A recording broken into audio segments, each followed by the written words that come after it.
So today I want to talk about the math behind ZK-SNARKs.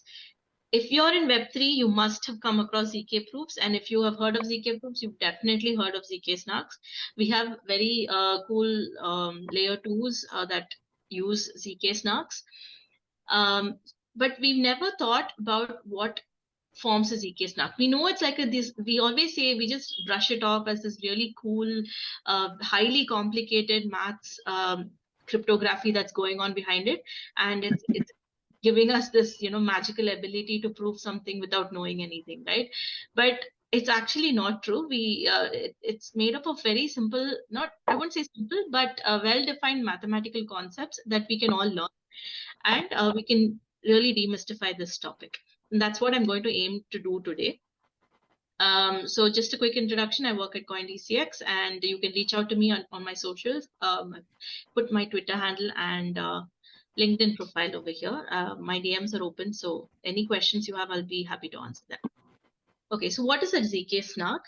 A ZK-SNARK is a zero-knowledge, succinct, non-interactive argument of knowledge. Let's break this down. What is zero knowledge about it?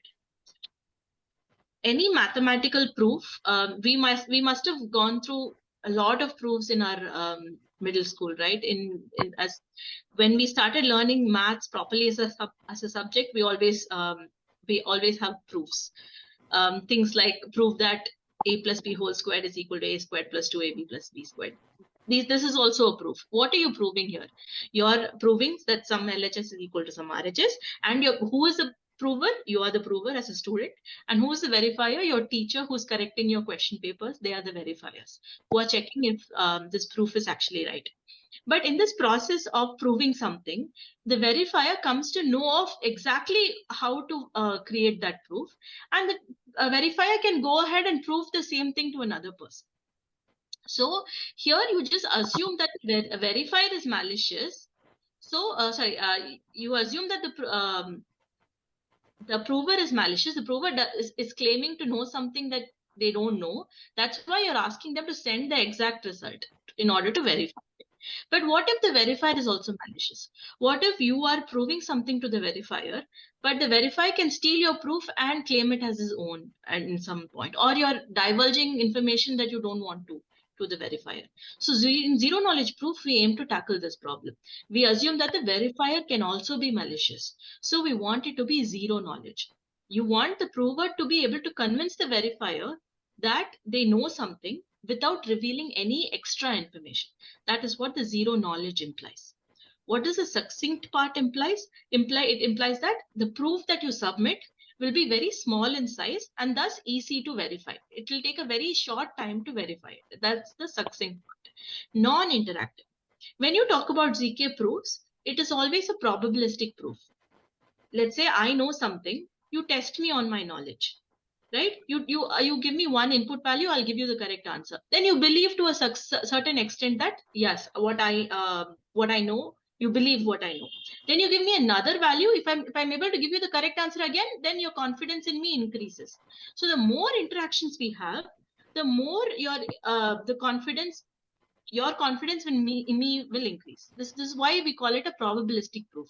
But in real time, if we're going to apply this in blockchain or something, we cannot afford so many interactions between the prover and verifier. I can't keep going again and again and asking the prover just to improve my confidence. So we want it to be in non-interactive format, minimal communication. The verifier should be able to send some challenge, the prover should be able to prove it, and that's it. The communication should be over in one round. That's what we mean by non-interactive. Arguments of knowledge is just that the prover is arguing that they know something, right? That basically forms the proof. This is what a ZK-SNARK is. So in this talk, I am going to show that this zero knowledge, non-interactive way of communication is possible. I'm just going to establish the proof of concept. We're going to try and understand the mathematical building blocks in constructing a ZK-SNARK. But I'm not going to drill too deep down on it. But after this lecture, you will have all the pieces in place. You will know what they're called, and you can go and read up on it in any depth that you like. I'm not going to give mathematical proofs. I'm not going to make it rigorous at all. And we will because we are in a very short amount of time, we're not even going to prove everything. When we're going to assume many results, but you can go and read up on them and see how they actually work. And I'm also not going to motivate the need for zero knowledge proof. I assume that you're attending this lecture because you've heard of them and you're curious on how they work, and you are already convinced on their potential applications, right? Right. So before we talk about, are there any questions so far? All right. So before we get into the hardcore concepts, we should start speaking the language of polynomials. So in this lecture, I'm going to be talking a lot about polynomials. Polynomial is nothing but some function f of x, which is an equation of this format. And any equation of this format can be plotted on a two-dimensional graph, right? For example, I've plotted this exact equation, and this gives us this line like this, right? That cuts the y-axis at the point 18. So this is a univariate polynomial. A univariate polynomial is a polynomial that has only one variable, which is the letter x in this case. And this polynomial is of degree d. Degree of a polynomial is nothing but the highest power of x that is there in this polynomial when written in its simplified form. The simplified form is each x to the power I should have only one term in the whole. We cannot write this as minus x squared. The simplified form is just minus x to the power 2. So the when written in simplified form, the highest degree of x will be the degree d. Okay, so let's look at a general notation of what we just spoke about in the previous slide. So a polynomial is a function f of x that is of this format. I've written the constant term first. So a0 plus a1x plus a2x squared plus a3x to the power 3 till ad to the power x and x to the power d. So this is a generic way of writing any polynomial. But we can also write it in a vector notation. We can separate all the a's and all the x's. So you can write the powers of x like this: 1x, x squared till x to the power d, and the weights as a0, a1, a2 till ad. Right? You have two vectors here. A vector is just a columnar or one row matrix, right? That's just it's a vector. So you're splitting it as two vectors, and you can say that this polynomial is a linear combination of this vector. What is a linear combination? If you have two vectors, just the sum of their products is the linear combination. This is how you would write a linear combination. And if you write a linear combination of these two vectors, you would get this polynomial. Now I'm going to make a very strong statement. Any statement or any computation I have, I can say that I can convert that program into a polynomial of this format.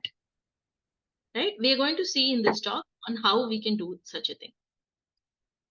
Right? Before that, let's just explore polynomials a little bit more.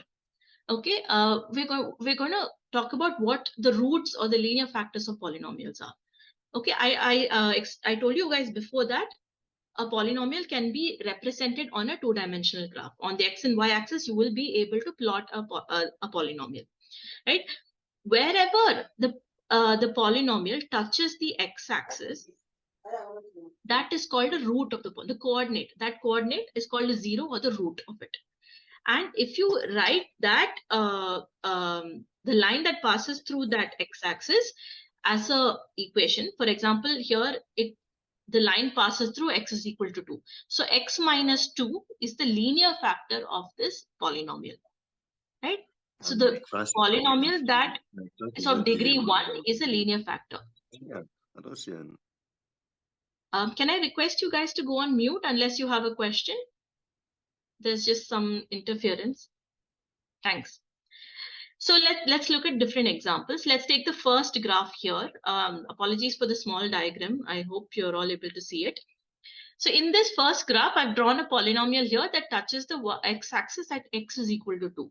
So we can directly write the polynomial as p of x is equal to x minus 2, where the root is basically x is equal to 2. Next, let's look at this polynomial. This polynomial is basically a parabola like this, where it touches the x-axis at the point x is equal to 1. So the x is equal to 1 is a root of this polynomial, and the equation can be written like this: x squared minus 2x plus 1. So when you write it in as a, you can also write a polynomial as a product of its linear factors. So here, if you divide it by its factor, you get this. So you can write it as product of linear factors x minus 1 and x minus 1. And both of these are linear factors. As I said, linear factor is any polynomial of degree 1 that cuts the curve at the x-axis. So let's look at a little more complicated polynomial here.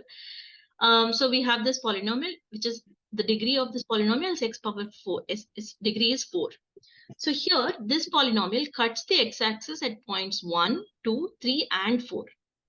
Right? So when you write it as the product of its linear factors, you get this format. And when you multiply all of these together, you will get this polynomial again. So this product can be directly written as a product of its linear factors. Now let's look at a little bit more complex polynomial of degree 3. Here, this polynomial cuts the x-axis at the point x is equal to 1. So we can write this polynomial as x is equal to 1. But if when you divide x is equal to 1, so x minus 1 by this polynomial, x power 3 minus x squared plus x minus 1, you get a term that is not a linear factor. So this is called a quotient of a polynomial. After removing all the linear factors and expressing them as a product of linear factors, whatever term is left over from the polynomial is called the quotient of the polynomial. Let us go into that. Let's just revise what we just said. A polynomial with degree 1 that cuts the x-axis is called a linear factor. A polynomial can be written as a product of its linear factor and a quotient polynomial. The quotient polynomial cannot be further reduced as a product of linear factors.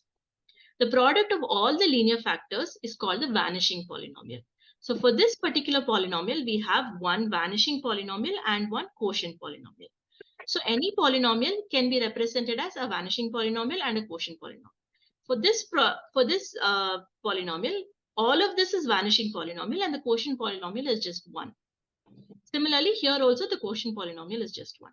So what the takeaway from the slide is that any polynomial can be represented as a product of linear factors, which is the vanishing polynomial, multiplied by a quotient polynomial. And this will be very useful for us later on. Right? So this is my feeble attempt at humor. They say that you can get cryptographers to listen to just about anything when you tell the story in terms of Alice and Bob. But let's twist this up a little bit. I'm going to introduce my friends Aditi and Bharat over here. Aditi and Bharat don't trust me at all, and they don't even trust each other, but they can fluently speak the language of polynomials. And so can we, because we just did a small refresher course just now. So why are we here? This is the problem that we're trying to solve, right? Aditi from now on will be called the prover and Bharat will be called the verifier. But Aditi has this algorithm that she may or may not want to keep secret. But the harder case is that she wants to keep it secret. So let's assume that for the rest of this lecture. But in many ZK applications, algorithm need not be public. Need not be private. So for now, we will assume that the algorithm is secret. So no one can know this algorithm, but others may want Aditi to run this algorithm for them and just provide them with the result. And they should be able to accept that result and believe that Aditi has given the correct result. So we have this verifier, Bharat, who wants to know the result of Aditi's algorithm at his input value.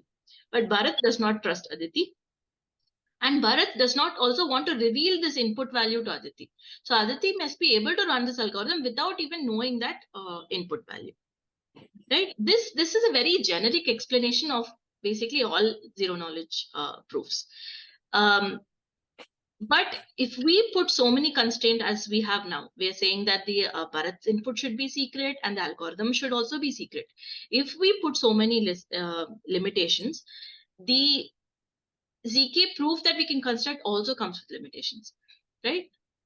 So let's say if we want to just prove Boolean results, things like, do I have enough money in my bank balance to perform a particular transaction? Or am I above 18 years of age to do this? Or do I reside in India? Or am I a member of a particular group? So these kind of examples have just Boolean values as a result, right? That can be easily done with this set of constraints in this setup. But if you want a more complicated result, right, a more complex result, then you may have to make the algorithm public, where the approver will send the result, as well as she will know the input, she will send the result, and she'll also send the proof of the result, so the verifier can verify it later on, right? So the setup where we make the algorithm public, that can be used as scalability. So ZK primarily has two major applications: privacy and scalability. Privacy is this complete zero knowledge setup that we have just explained, and it works really well for small results, easily verifiable results, for like Boolean results. But more complex applications like scalability of blockchains, layer twos, they use the setup where the algorithm is not necessarily private.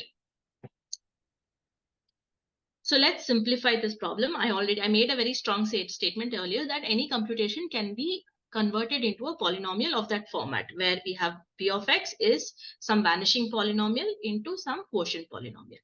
So we'll assume that the prover has converted that algorithm into p of x format. And this is a secret. The p of x is the secret that Aditi wants to preserve. And Bharat wants to evaluate this p of x at a secret point z, and he wants p of z or some notion of what it could be. So this is what we are trying to prove. This is what we want. We don't want Aditi to know of z. We don't want Bharat to know of p of x. But we want Bharat to ultimately know what p of z is. Okay. What are we looking for in this whole setup? We want the result to be correct, right? Aditi must be able to correctly compute this p of z value, okay, or some notion of this p of z. Second, it should be sound or verifiable. That is, if Aditi is a malicious person, she cannot make Bharat believe it by using some other p of x, some p prime of x. Bharat should be able to prove that Aditi's result is correct, and hence he is accepting it. If Aditi has done some malicious activity, then the proof should fail. That is verifiability. Zero knowledge. We've already established the parameters of zero knowledge. Bharat should keep his input z secret, and Aditi should keep her polynomial p of x secret. And we want it to be non-interactive. So this non-interactive is a very strong requirement.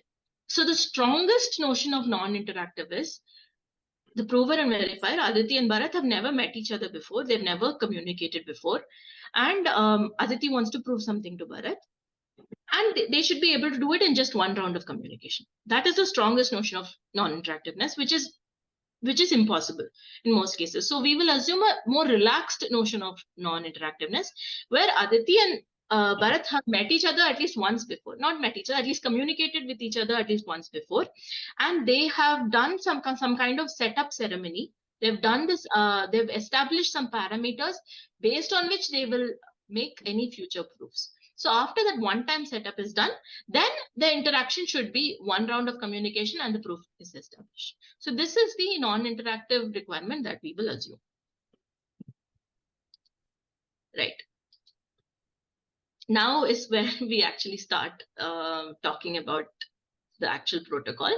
So in this lecture, we will divide it into 3 parts. I'm thinking we'll do part 1 and part 2 and give a small break, and then we'll continue with part 3. It is pretty long, I guess. I have about 80 slides. We've already covered about 11, so we're going in a good pace. So the first part will be when I make that statement, any computation can be converted into a polynomial in the format of vanishing into quotient. We will see how that polynomial is actually created in part 1. from given a computation, how do we do it? How do we convert it into a polynomial? Then before we convert it into ZK proofs, we need to revise our math. So let's do that. I'll start from the basics. I'll assume that, we don't, everyone is a beginner here. We don't know any of these concepts. So we'll talk about set theory. We'll even talk a little bit about number theory, and we'll talk a lot about elliptic curves. And then once we have those concepts clear in our heads, then we will move on to how to make this polynomial into a ZK proof.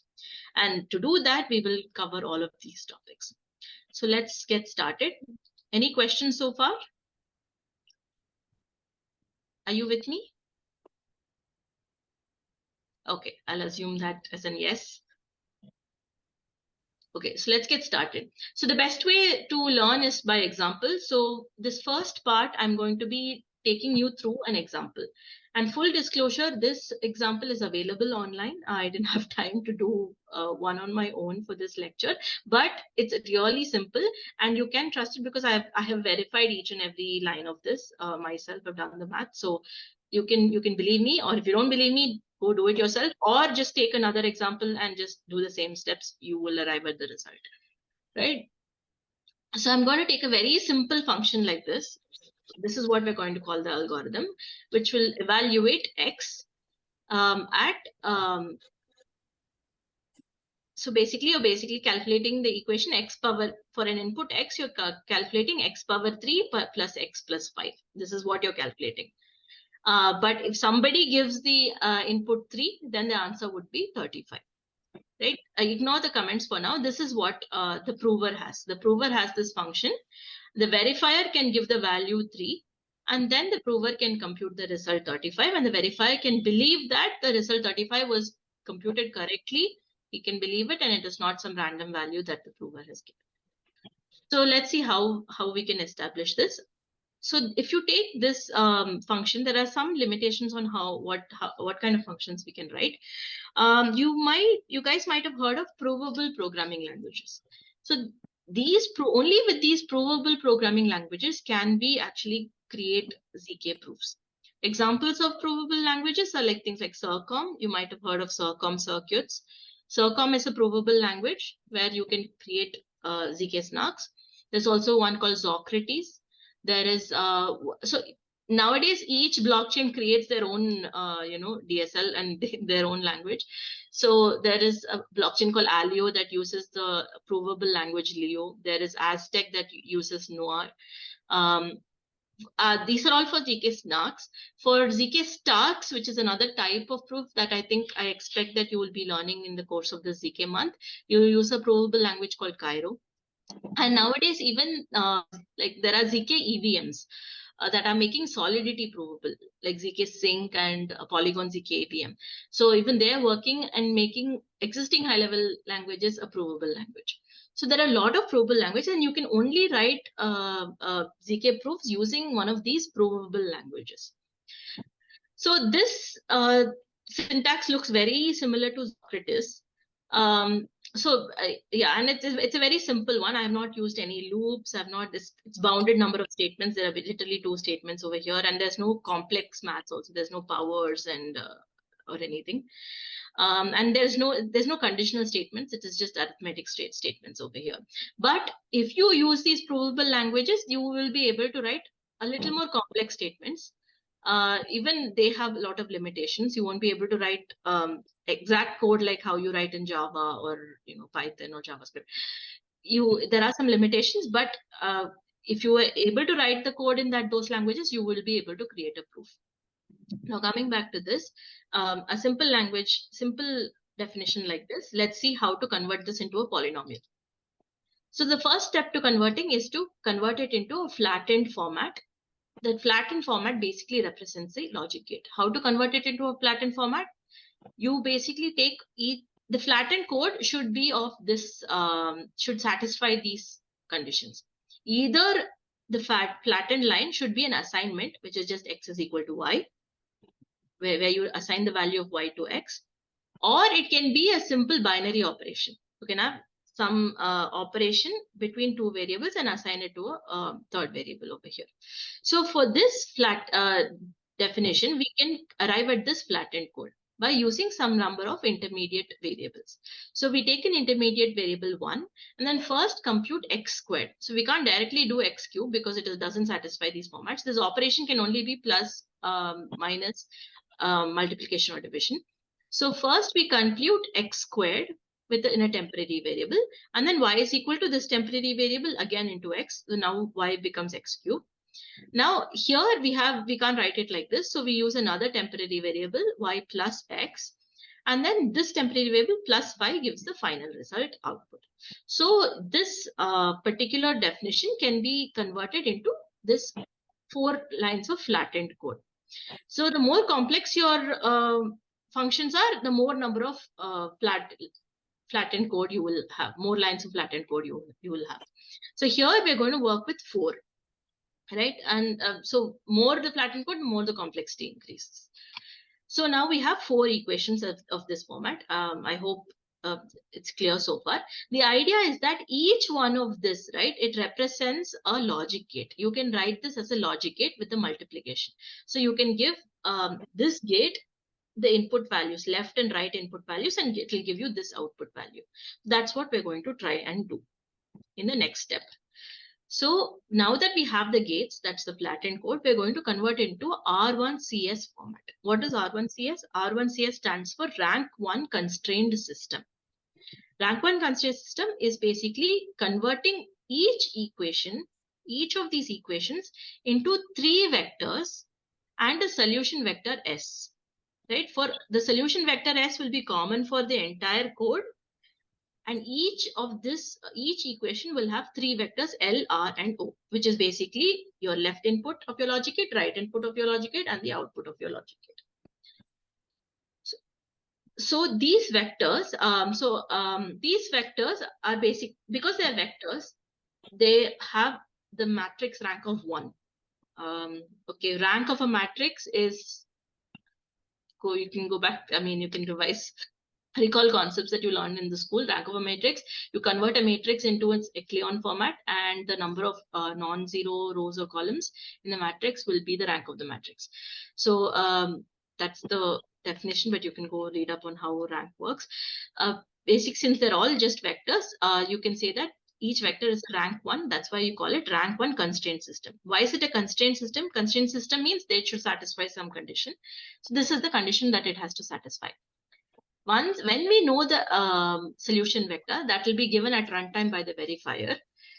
When we know this particular constraint must be satisfied for each equation.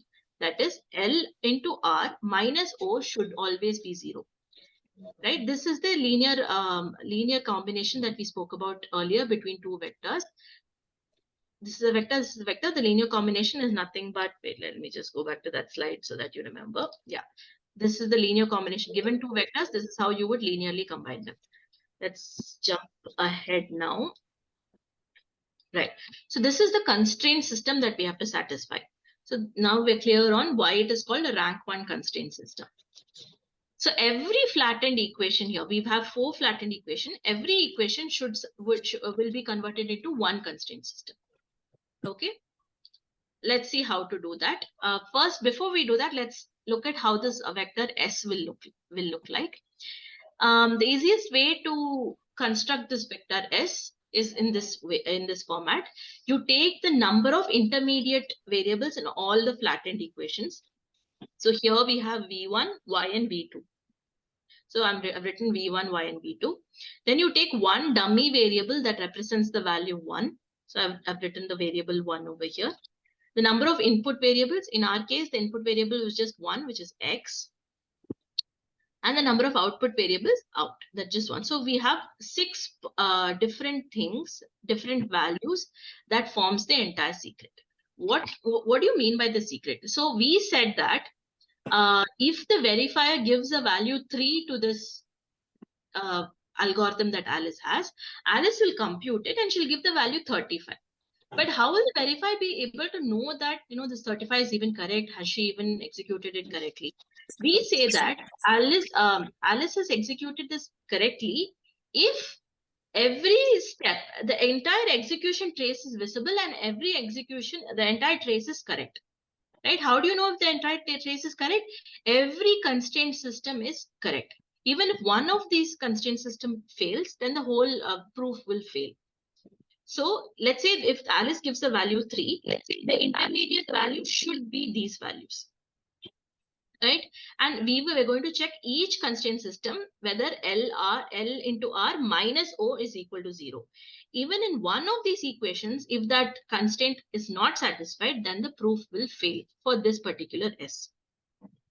So this is why the verifier can believe that the execution was done correctly, right? If you, let's say you have a multiplication logic gate and the inputs are 2 and 3, and then the output is 10, right? The output, then the constraint system L R minus will fail. That will not be equal to 0. So that means that particular constraint is failed, then the overall proof is failed. So Alice cannot manipulate the algorithm in the middle somewhere, so and thinking that the verifier cannot catch it. Because even if one constraint fails, then the entire proof fails. So this S can also be thought of as a secret execution trace, or sometimes called even the witness of the intermediate steps of our program. Right? This is the simplest form we can write our program, and if each of these constraints are satisfied, then the entire execution of the program will be correct. Okay, so now let's convert each of these equations into the R1CS format. So we have the first equation, V1 is equal to X into X, which is first equation. So here the L part, L will be X, R will be X, and the output O will be, V1 will be O. So I've represented it as a logical circuit here. So for this example, we're only going to take multiplication logic circuit. Okay. So let's take the logic gates multiplication. So you have the left input X, right input X, and the output V1. So we have to form the vectors. We have to form the vectors L, R, and O for the equation 1. So I've represented it as L1, R1, and O1. And we know that the secret input is of this format, right? So now for L1, in this equation, the leftmost variable is just X value. So at the position of X, we'll have the value 1. X comes at the second position, so it takes the value 1. Next, for R is also takes the value X. So in this R vector, the second position, which represents X, also takes the value 1. Now the output takes the V1 variable, and V1 comes at the fourth position here. So in the output vector, this takes the fourth position takes the value 1, and the rest are all zeros. So we have formed 3 vectors based on the secret input witness for the first equation, right? And we will be able to check if you assign the correct values. If you know all the values 1, 3, if you put the values and then you do the multiplication, if you check LS into RS minus OS, you will definitely get 0, right? So again, as I said, if you give if this constraint will fail if, let's say, you take the value 2 and 3 here, I mean 2 and 2, and then you get a value, say, out of 10 over here, then obviously this constraint will fail and the proof will fail. Let's take the second equation now. Y is equal to V1 into X. It's the same. So here the L value is V1, the R value is X. So now in L2, you have V1. So the position of V1, it takes the value 1. R2 is still X, so the second position is X, and out is the value Y. The Y is the fifth position, which takes the value 1. So it's easy to construct. So now what do you do? We are only taking multiplication logic gates. So what do you do when you get a plus? You write it in this format. You write Y plus X into 1. So the left input will be this entire expression, and the right input will just be 1. So L will be Y plus X, the R will be 1, and the output is just V2. So how would you represent it in the vector form? You have values 1 and X here. So you put the value 1 here and here. Right? This is how you would do it. Now, let's look at another example. In the fourth equation, we have out is equal to V2 plus 5. So if this is a star, as I said, we are only representing the multiplication logic gate. So we write it in this format, V2 plus 5 into 1. So the left input will be V2 plus 5 and the right input would be 1. And now V2 will have the value 1. And this 5, right? 5 can be written as 5 times this 1. So we write the value 5 over here. I think I forgot to mention this again. So here also the R took the value 1. The previous equation, R took the value 1. So the in the 1 position, we had 1. Here it is plus 5. So we write 5 over here. And otherwise, it's the same.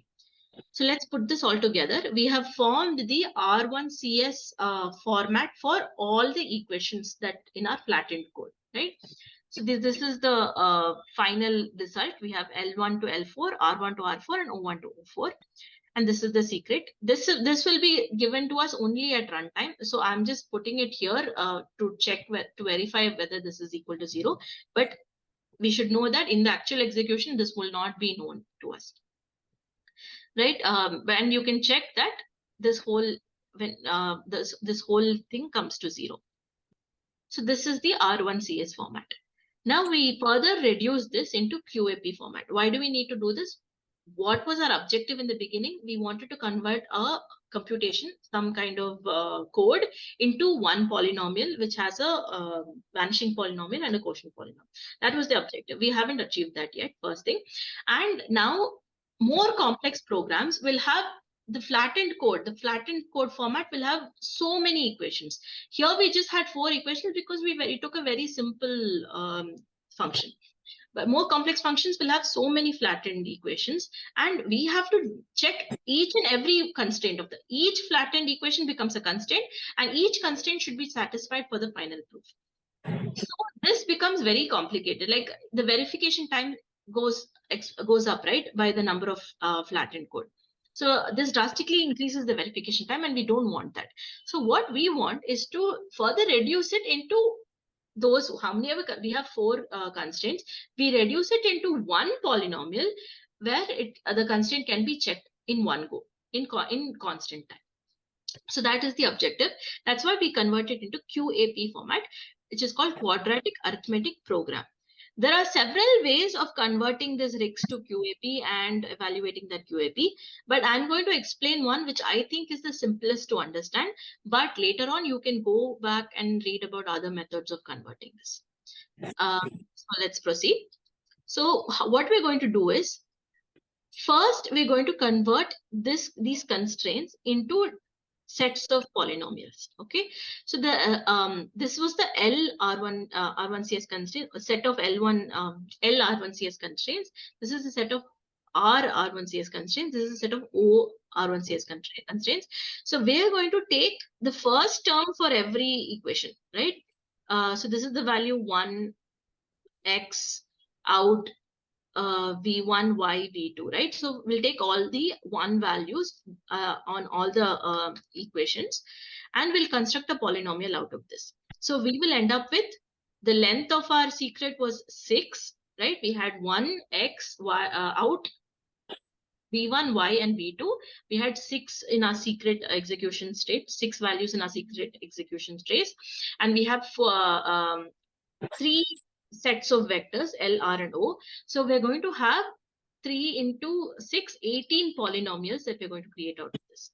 And our objective at the end of this whole thing, at the end of QAP, we're going to end up with one single polynomial with which we can check all the constraints in one shot. So let's do that. We'll take the first L1. So this L1 is not the same as the R1CS L1 that we saw here. So don't get confused, guys.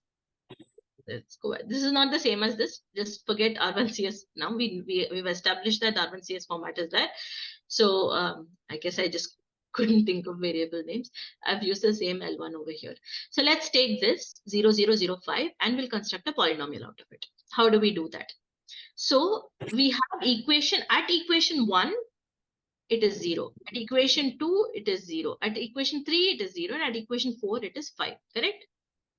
Equation 1, 0, 2, 0, 3, 0, and 4, 5, right?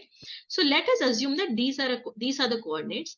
We want to draw a polynomial that will pass through these 4 coordinates. Of course, there are a million polynomials that not even infinite number of polynomials that will pass through all the 4 coordinates, but we want the minimal one.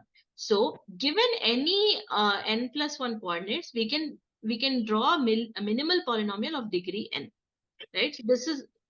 So this is the polynomial that we have found based on this. It'll look something like this. As you can see, it passes through the point 1, 0, 2, 0, 3, 0, and 4, 5. So this is the polynomial that passes through it. And the equation of this polynomial is actually this. I didn't look this up. You can actually derive this. It's very easy to do.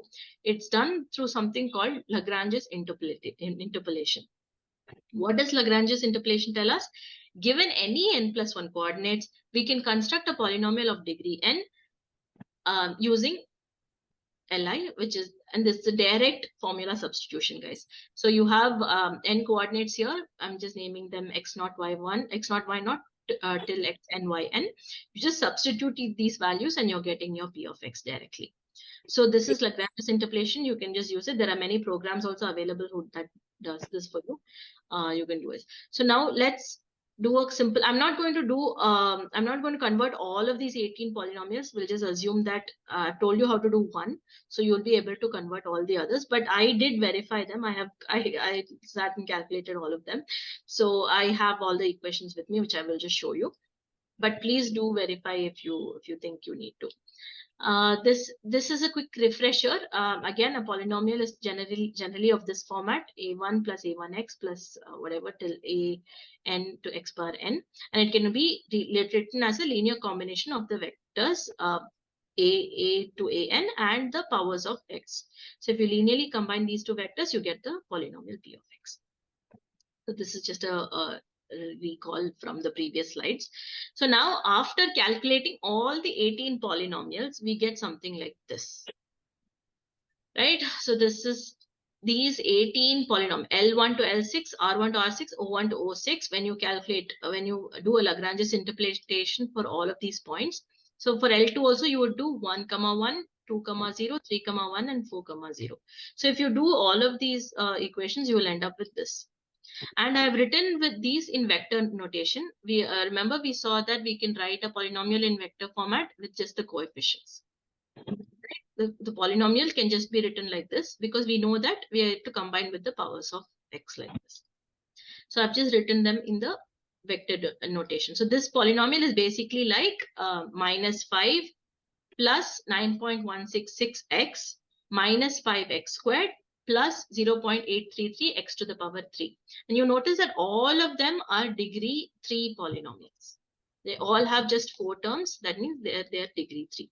So we have 18 polynomials here. But why did we start doing this? We wanted to get one polynomial with which all the R1CS constraints can be satisfied, correct? So let's see how we can do that. One interesting thing here is, without even knowing this S value, you can check whether these polynomials are actually correct. If you compute L1 to L6 at the value x is equal to 1, it should basically give you your original R1CS L1. So let's just go back. So if you evaluate L1 to L6 at the point x is equal to 1, you will get this one. 0, 1, 0, 0, 0, 0. If you evaluate L1 to L6 at the point x is equal to 2, you will get the second equation. If you evaluate it at x is equal to 3, you will get the third one and fourth one. Similarly for R and O also. If you evaluate all the R1 to R6 at the point x is equal to 1, you should get the first this thing 0, 1, 0, 0, 0, 0 and so on. So you can verify whether you've converted the polynomials correctly. So let's go back. Yeah. So now how can we check all the constraints at once? So we can only do that when we have the secret assignment that we will get at runtime from the verifier. So let's say the verifier has given us this assignment. We are going to construct one single polynomial here. So how do we construct that one single polynomial? We do a linear combination of vectors where the first vector S is the assignment and the second vector is a vector of polynomials. So that is L1 to L6 is represented as set of vector of polynomials, and we do a linear combination of these two and we arrive at this polynomial L. Similarly, for R, if you do this, you'll get this polynomial. For O, you do this, you get this. The final polynomial, that is converting our original computation into a polynomial, will be given by this equation. This L into R minus O. If you do that, then you will get this polynomial. So this is basically, this polynomial written in its vector form represents our computation, right? That's why I said any program can be converted into a polynomial, right? But we also said that the polynomial should have a vanishing, can be represented as a vanishing polynomial and its quotient polynomial. We'll see how that is. But before that, a couple of things, right? We know, so since this was of, there are 6 elements here, and there are 6 elements here, linear combination of this will also give you a linear combination of this. When combined, it is giving you 4 elements, which is the degree, right? So degree 3, this is a degree 3 polynomial. This is also a degree 3 polynomial. This is also a degree 3 polynomial. So at most, the polynomial P that we get in the beginning can at most be of degree 2D, right? Because you have this L into R factor. So when you do L into R, at most you can get x power 3 into x power 3, which is x power 6. So that's why you have 6 terms over here. Right? So at most this can be up to 2D. The degree of this P can be 2D. Just something interesting to note. So let's quickly, I'm just going to tell you what QAP is. So QAP, what we've done is it's basically a set of polynomials where each polynomial is of degree D. And we found all the 3 sets of these polynomials, L1 to L6, R1 to R6, and O1 to O6. And we have to find another polynomial T. We'll just get to that. Right. And so when we do this assignment, we calculate the small l, small r, and small o. We can define our final polynomial P as L into R minus O. This will give you the final polynomial. And we say that this final polynomial can be represented as its vanishing polynomial and quotient polynomial. Again, refresher from the previous slide, a polynomial can be written as a subproduct of its linear factors, which is called the vanishing polynomial, and a non-reducible term called the quotient polynomial. And we say that this polynomial P of S can completely can be divided by this vanishing polynomial to give no remainders and a quotient. And this quotient is basically like division, right? Like if you if this P of S is, let's say 23 can be written as, sorry, I'm just trying to say that this T of S, let's say T of S is 7. So 7 can divide 21 completely to give the quotient 3 and no remainder. So this is what a quadratic arithmetic program looks like. So for our P of S that we just found of degree 6, how do you find this vanishing polynomial and the quotient polynomial? We know the vanishing polynomial because we have constructed P of X in such a way that it will always cut the x-axis at these 4 points. X is equal to 1, 2, 3, 4, which is basically our equations. We generated this P of X using those 4 equations at x is equal to 1, 2, 3, 4. So our polynomial will always cut the x-axis at these 4 points. So we can directly write this T as x is equal to 1, 2, 3, 4. If we have more number of equations, maybe we'll have a higher degree.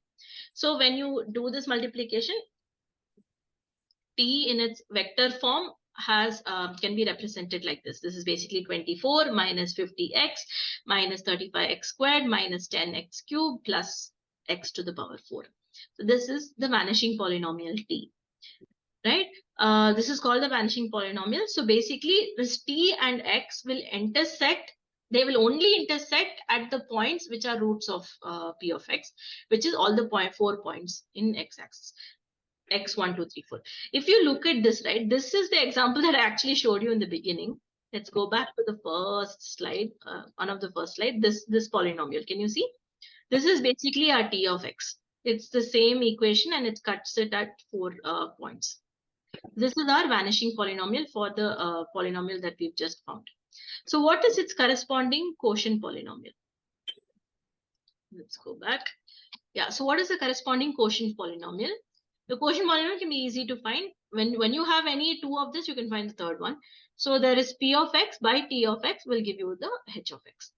So in the so now that we have a polynomial and we can represent it in the terms of a vanishing polynomial and a quotient polynomial, we have the prover has everything that she needs to be able to prove it.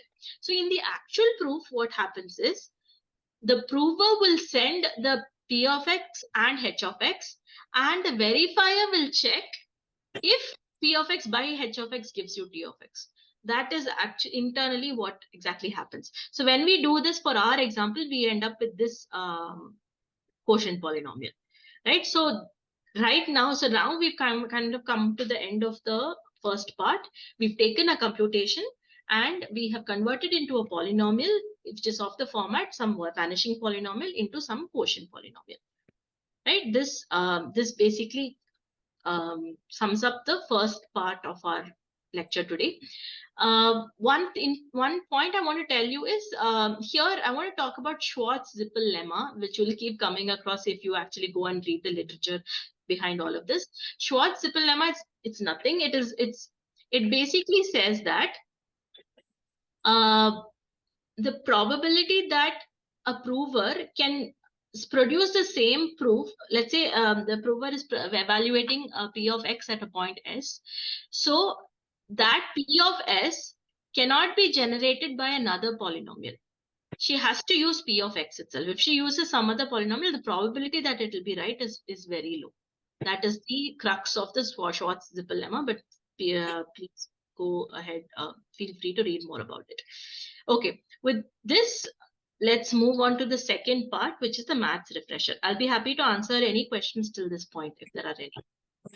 Yeah, Ovia. So we have one question from Mahin. She's asking if we write V2 minus X is equal to Y, is that also a satisfying rule? Okay, so V2, yeah, V2 minus something, right? Yeah, it's satisfactory. It is satisfying. So you just have to write minus here. Our input will be minus. So here you'll write -5 or minus whatever. So her question is majorly about if we have another variable on the other side of equation. Another variable on the other side. Here, that's V2 plus X maybe. V2 minus X. V2 minus X is equal to Y is what she's given. Okay, so if then left input will be V2 and right input will be minus. So sorry, because it is minus, you will combine both, right? So so V2 minus X you want. So it could be V2 plus of minus X. That's how you write it, and all of them will go to the left input. R would be 1. So you'll write V in L. You will have V2 as 1 and minus X, right? So you'll write -1 in the second position here. That's how you would represent V2 minus X. Okay. Right? So in case we have any other questions, guys, feel free to unmute and ask. Or if you want to put it in chat, that's fine as well. Okay, cool. Let's move on, guys. Yeah.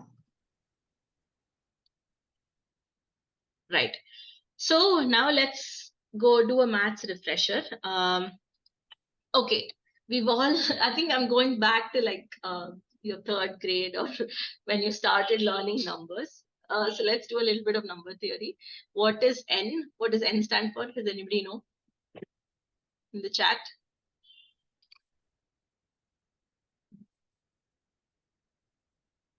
Anybody? What is N? N is a natural number. We have it. Okay. So what is a natural number? It's a set of all numbers from 1 to infinity, right? What is W? Quickly. Whole numbers. Amazing. So whole numbers is a set of numbers from 0 to infinity. And the next Z. Integers. Integers range from anybody? Integers range from -infinity to +infinity. And then we have Q. What is Q? Right. Right. Q is a rational number. Rational number is anything that can be represented in the form of P by Q, where P and Q are integers and Q is not equal to 0. So these are rational numbers. Next, we have R. What is R?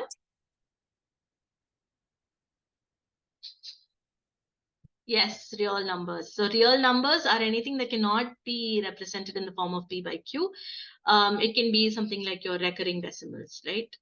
Any examples of real numbers? 1 is actually satisfies all of them. Your real number is something like maybe pi, the value pi, right? It's never ending. It's a recurring decimal. C, what is C?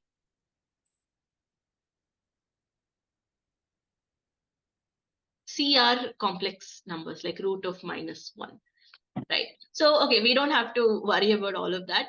In this lecture, we're only looking at this particular set of numbers Z, which is integers, minus infinity to plus infinity. So we're going to look at the set of integers in this lecture. Before that, let's define a set. A set is a collection of non-repetitive, well-defined elements. Non-repetitive means an element in the set cannot come again. And well-defined means anybody should be able to reproduce that set. So I'm going to give some examples. You're going to tell me if it is a set or not. Okay, let's play the game. Right? Let's say set of students in the class who have a height of at least 3 feet. Is that a set?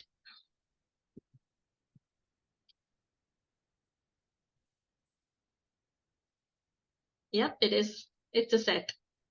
What about the set of all beautiful women in a room?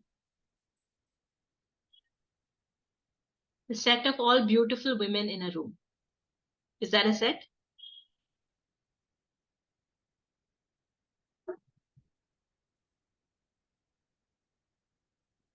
No, it's not, because it's a very subjective thing. Another person will not be able to reproduce it. So what I wanted to say was, if you're able to reproduce the result, then reproduce a set. If two people are able to produce the same set, then it is well defined. So a set is a collection of non-repetitive, well-defined elements, right? In cryptography, we look at finite sets of integers only. So let's look at what finite set means. A finite set, so here a set of integers is an infinite set, right? You have numbers from minus infinity to plus infinity. So we can't really have control over it. So if you have a finite number of elements in the set, then you call it a finite set. How do you make the set of integers finite? You put this small suffix p to it. So which means the set of integers bounded by this by this number p. So it represents a set of positive integers of size p consisting of numbers 0 to p minus 1. So this is what is meant by ZP, and you will notice this ZP a lot. The Z may look a little bit different, but that in essence, this is what it means. So let's take the example Z5. So that will basically consist of the elements 0, 1, 2, 3, and 4. And this P in cryptography is usually a large prime value, right? And all operations on the set will be done under modulo P. If there is an operation which gives a result higher than this P value, then you do a modulo. I'm assuming everybody knows what modulo means. And sometimes you may have to take ZP star for some purposes. Let's say if you're doing a divide and you can't do a divide by 0 or something, right? So there are some cases where we want to take ZP star, and ZP star is nothing but ZP minus the 0th element. So it will just be the set of all elements 1, 2, 3, 4 excluding the 0. So this is a finite set. Let's look at what operations we can do on a set, right? So we're going to take the set of integers A. I'm saying Z over here, but you can take it as ZP, right? For cryptography, we can do any kinds of operation. They can do powers, division. You can do anything, but for cryptography, I'm going to look at the binary operations, plus and multiplication only. So let's see how you do the plus and multiplication on a set. So you can take any two elements of the set A and B, If you're going to do the operation plus on it, it'll be like A plus B. If you do the operation minus, it'll be A star B, right? So if A plus B equals some C, you take a modulo, obviously, if you're taking ZP. If that element also belongs to the set A, then we say that the set A is closed with respect to the plus operation. Similarly, if you have if you have A plus B equal to C, and you do a modulo, and if that result also belongs to the set, then we say that the set A is closed with respect to the multiplication operation, and this is called the closure property. I highly suggest that you guys like take small notes. You don't have to write everything, but all of this will be at least the headings of what you understood in each slide. If you take small notes on it, it'll register better in your mind. Okay, so this is the closure property on sets. So let's look at associative property on sets. For any operation, if you can write in this format, that is A plus B plus C, if it's equal to A plus B plus C, then it is set A is associative under this operation.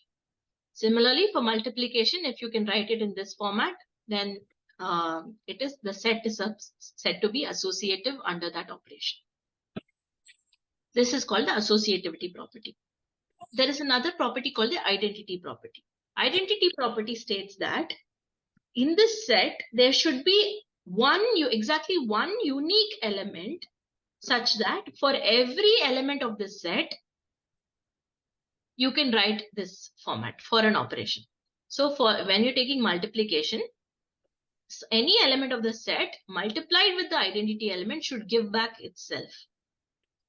So under multiplication, identity element will always be 1. 1 belongs to the set, that exists only one, and any element multiplied with 1 will give back itself. So under multiplication, you have the identity element as 1. Under addition, any element added to the identity element should give back itself. So under addition, you have the identity element as 0. So this is called the identity property of a set. Let's look at the inverse property next. So now that you know the identity element, so for every element A, there should be a unique element B, such that when you perform an operation between those two elements, you get back the identity element. Right? In a set of all integers, for any element, the negative of that element will be the inverse of it. For a set of all integers.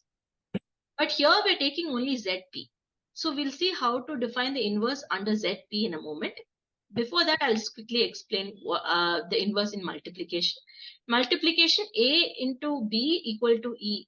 So if you take the set of all real numbers, then inverse of A will just be 1 by A. Because 1 by A will always also be in the set of real numbers. But we're looking at ZP over here. So how can we get the inverse element under these two operations in ZP? So take a look at this table. So I've just taken the example of Z5. Z5, as you know, is the numbers 1, 2, 3, 4, 5. And in these two, in this set, we are defining the plus operation. 0 plus 0 is 0, 0 plus 1 is this. The first line is pretty straightforward. Let's look at like the second line. So 1 plus 0 is 0, 1 plus 1 is 2, 1 plus 2 is 3, 1 plus 3 is 4, and 1 plus 4 is 5. Modulo 5 is 0 again. Right? So under plus, what did we say? We said that any two numbers added together should give the identity element, in which this case it is 0. So what should we add to 1 to make it 0? We need to add 4. So in the case of ZP, we say that the 4 is the inverse of 1 and 1 is the inverse of 4. Similarly, 2 is the inverse of 3 and 3 is the inverse of 2. So wherever we get 0, that will become the inverse of the element. Similarly, for multiplication, I've taken Z star over here. Any element that multiplies with one other element to give the identity element is the inverse of it. So here 1 is the inverse of itself, right? 3 is the inverse of 2 in multiplication, and 2 2 is the inverse of 3, and 4 is the inverse of itself. So this is how you define the inverse element in a set of ZP. Okay, now that we know all about sets, let's look at what groups are. A group is a combination of a set and a binary operation, and one binary operation.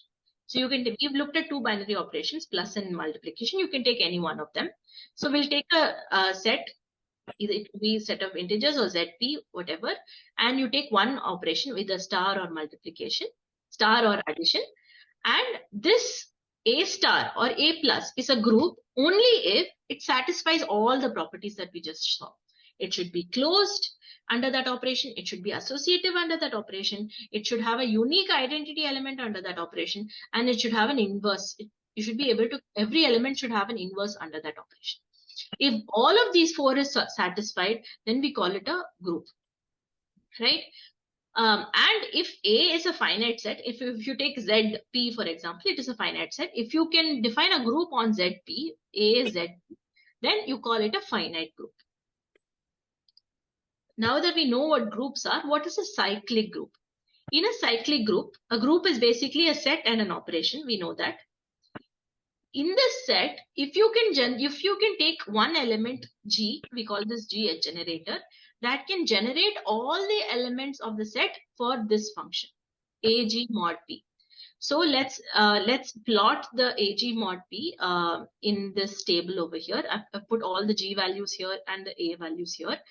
So for G is equal to 0 and A is equal to, for G is equal to 0, G 0 into anything will be 0, so the whole row is 0. For G is equal to 1, 1 into 0 is 0, 1 into 1 is 1, 1 into 2 is 2, 1 into 3 is 3, and 1 into 4 is 4. So when we take G is equal to 1, you're able to generate all the elements of this set by doing this, right? So G1 can be a generator of this set. Similarly, if you take 2, 2 can also generate all the elements of the set. If you see, 2 into 0 is 0, 2 into 1 is 2, 2 into 2 is 4, 2 into 3 is 6, mod 5 is 1, 2 into 4 is 8, mod 5 is 3. So you're able to get all the elements, 0, 1, 2, 3, 4. All the elements of this set using this number. So this is called a generator. Similarly, so one set can have more than one generators, and in this particular example, we see that all G1, G is equal to 1, 2, 3, 4, all 4 are generators of this group. And it is cyclic because you can generate each and every element from this one generator by just multiplying it with different members of the same group.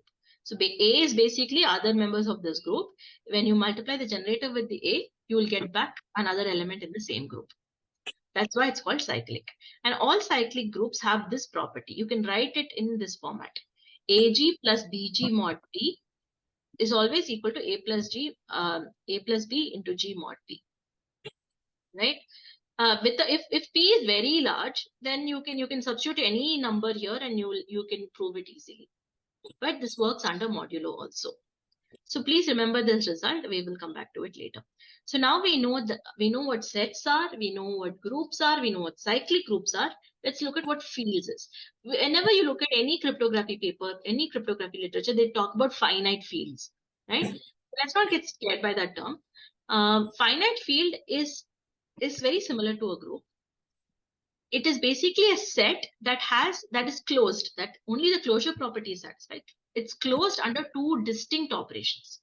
We said the group was a set that has 4 properties on one single operation.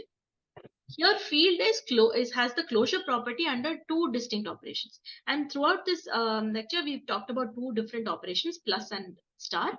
So, and actually, in fact, we can see that all the examples that we've discussed till now is actually a field that satisfies. It's also a field. It's also a group under these 2 operations, plus and minus, plus and star. So as I said, cryptography, we usually take only addition and multiplication. So in cryptography, finite fields, whatever we talk about, whenever we see the word finite fields, they are nothing but cyclic groups which are finite defined on some ZP under plus and minus star. So whenever you read the word finite fields, this is all you need. You need to know that there are cyclic groups, there are finite groups. They're defined on ZP, where P is some large prime, and they are closed under plus and star.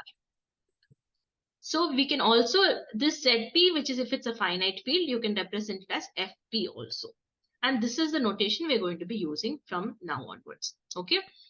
For any cryptographic problem, be it encryption, symmetric encryption, asymmetric encryption, any cryptographic problem, we always need a trapdoor. A trapdoor is some hard problem.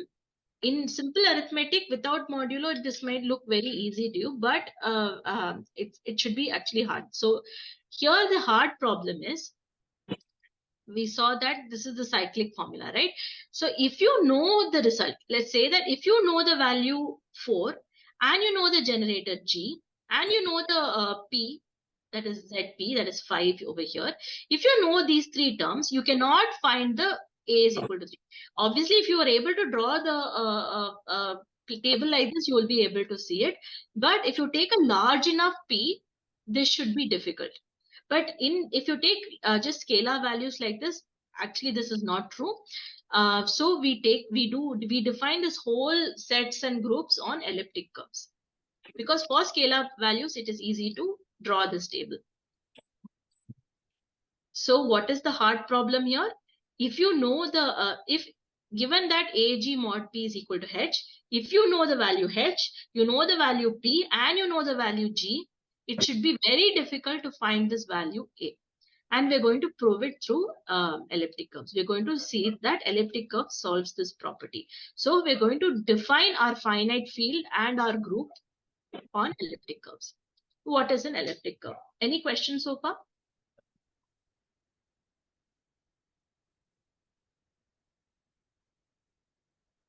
Right, okay.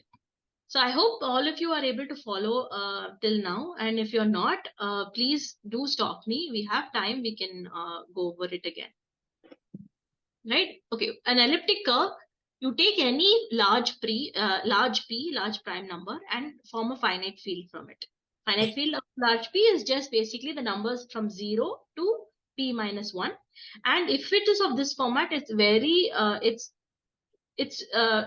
it's proven that it will be a group and it will be a finite field, right? If you take a set from 0 to P minus 1 for any prime.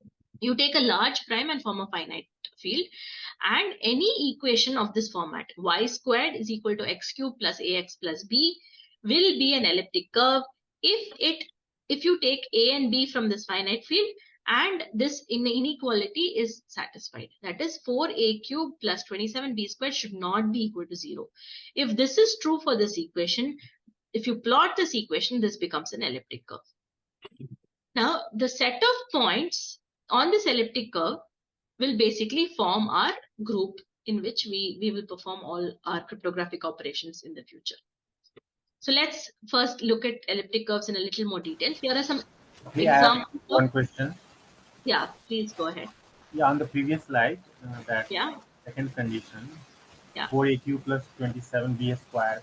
Do we have to do mod over here also, or is it exact 0?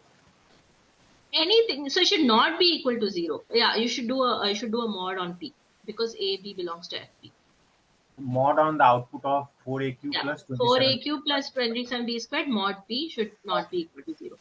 Thank you. Yeah. Next. So, so here are some examples of elliptic curves. So here basically you can see this formula. You're just changing the A and B values. So if you change the A and B values, you'll get different types of curves, right? So this equation, you just substitute different A and B values, and as long as it satisfies that inequality, you can generate different types of elliptic curves. And for our intents and purposes, these are the elliptic curves. So I should say that this is not the general equation of an elliptic curve, but for cryptography, we just take this. Elliptic curves can have actually a wide range of formats, but we are interested, as cryptographers, we are interested only in this type of elliptic curves, right? So these are general examples of elliptic curves.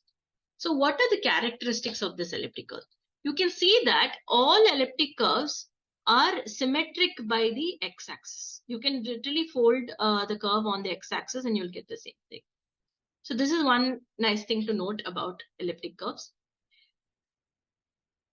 The elliptic curves, like groups, are formed on an operation, right? The group that you form with the elliptic curve coordinates are formed under the operation called dot. This operation is not the same as your normal multiplication. It is a very special operation that we will define later. So the group on an elliptic curve is a set of coordinates under a special dot operation, along with a special point called point O, along with a special point called O, which represents a point at infinity. So it is some point like at infinity, it's an imaginary point that we will include in the group, and that point will be the identity element of the group. Okay, so we know that a group should satisfy 4 properties, right? It should have closure under the operation. It should have associativity under the operation. It should have an identity element, and every element should have an inverse element. So we know that the group has an operation. It has an identity element. We need to prove that it has closure in this on this operation, and it has an inverse element. Let's look at the inverse property. So we define inverse of an element as, if you take a point P, the mirror image of that point on the x-axis is the inverse of it. So if you take the coordinate x comma y, x comma minus y is the image. But for simplicity, we'll just write as P and minus P. Okay, and you'll notice that elliptic curves are always cyclic, and they have at least one generator. Actually, you'll see that all coordinates of the elliptic curve group can be generators, but these are advanced results. You can go and look it up. So these are some characteristics of elliptic curves. So I said that elliptic curves the coordinates of the elliptic curve can be made into a group under a special dot operation, which is not equal to the normal multiplication operation. So how do you define a dot operation on an elliptic curve? So a dot operation is defined between a scalar, some value in the finite field FP, and a point on the curve G. G is called the generator, x is some scalar value fp, which can be 0 to p minus 1, and g is some point on the curve. Usually this g is called the generator. So the dot operation can be represented like this. X dot g should give you another coordinate on the curve. So this is a scalar value, this is a coordinate value, and the operation should give you another coordinate value. Where if this g star also belongs to this curve, then the curve is closed under the dot operation. Correct? If the result also belongs to the curve, then it is closed under dot operation. So the closure property is satisfied. Here, when x is equal to 2, so 2g can be represented as g plus g. Okay, and because O is the identity, we can say that O plus G is equal to G plus O is equal to 0. And because of the inverse property, G plus minus G is also equal to O. So this O plus G equal to G plus O, if a group satisfies commutativity, we didn't say that commutativity is a compulsory property for a group. We just said that it should have closure, associativity, inverse, and identity. But if it satisfies commutativity, that is A plus B is equal to B plus A, or A star B is equal to B star A, we call it an abelian group. So, so I see that there's a question. Does all x satisfy the curve and the group rule? I didn't quite get it. We are proving that we can make a group out of this elliptic curve. So we're satisfying one point after the other. We've seen that it can be closed. We can see that it has identity, it has inverse, and it is also associative. So we'll see the associativity right now. Yeah, so my question was the x from the FP. So we will check for all the points in the FP, and we will pick only those which satisfies it, or all the points of any point in any scalar point in FP, you should be able to do a dot product. Okay. Any x. So basically x can range from 0 to p minus 1. Any x you can do a dot product on the generator. And in fact, you will see that every x value from 0 to p minus 1 will give you one result, and that will be included in the group. Set of all the points that is formed from taking x from 0 to p minus 1 will actually form the elliptic curve group. Okay, great. Thank you. Okay. So, so let's look at this. So we saw that when x is equal to 2, we can x is equal to 2, we can do g plus g. But we can also do a plus of any two random points. Let's take any two random points, p1 and p2, on this curve. P1 plus P2 is, see, we should note that this is not any operation that you've already heard of. We have custom defined this operation dot. So we basically, how you define P1 plus P2 is you draw a straight line from P1 and P2. It will always cut the curve at a third point. Take the mirror image of that third point, and that will become your P3. So P1 plus P2 will become P3. So this is how we define the plus operation. So this is plus is always, you can write plus as also as dot. This is basically 2 into whatever. So let's do 2p1. So 2p1 is p1 plus p1. So here you can't draw a straight line. So you take a tangent. You take a tangent at point p1. It will cut the curve at another point. Take the mirror image of that. That will become your p2. So 2p1 is equal to p2. 3p1 is what? What is 3p1? Then you do p2 plus p1. So p2 plus p1, and it will cut it at a third point here. So let's try to do that. So if you want to do, so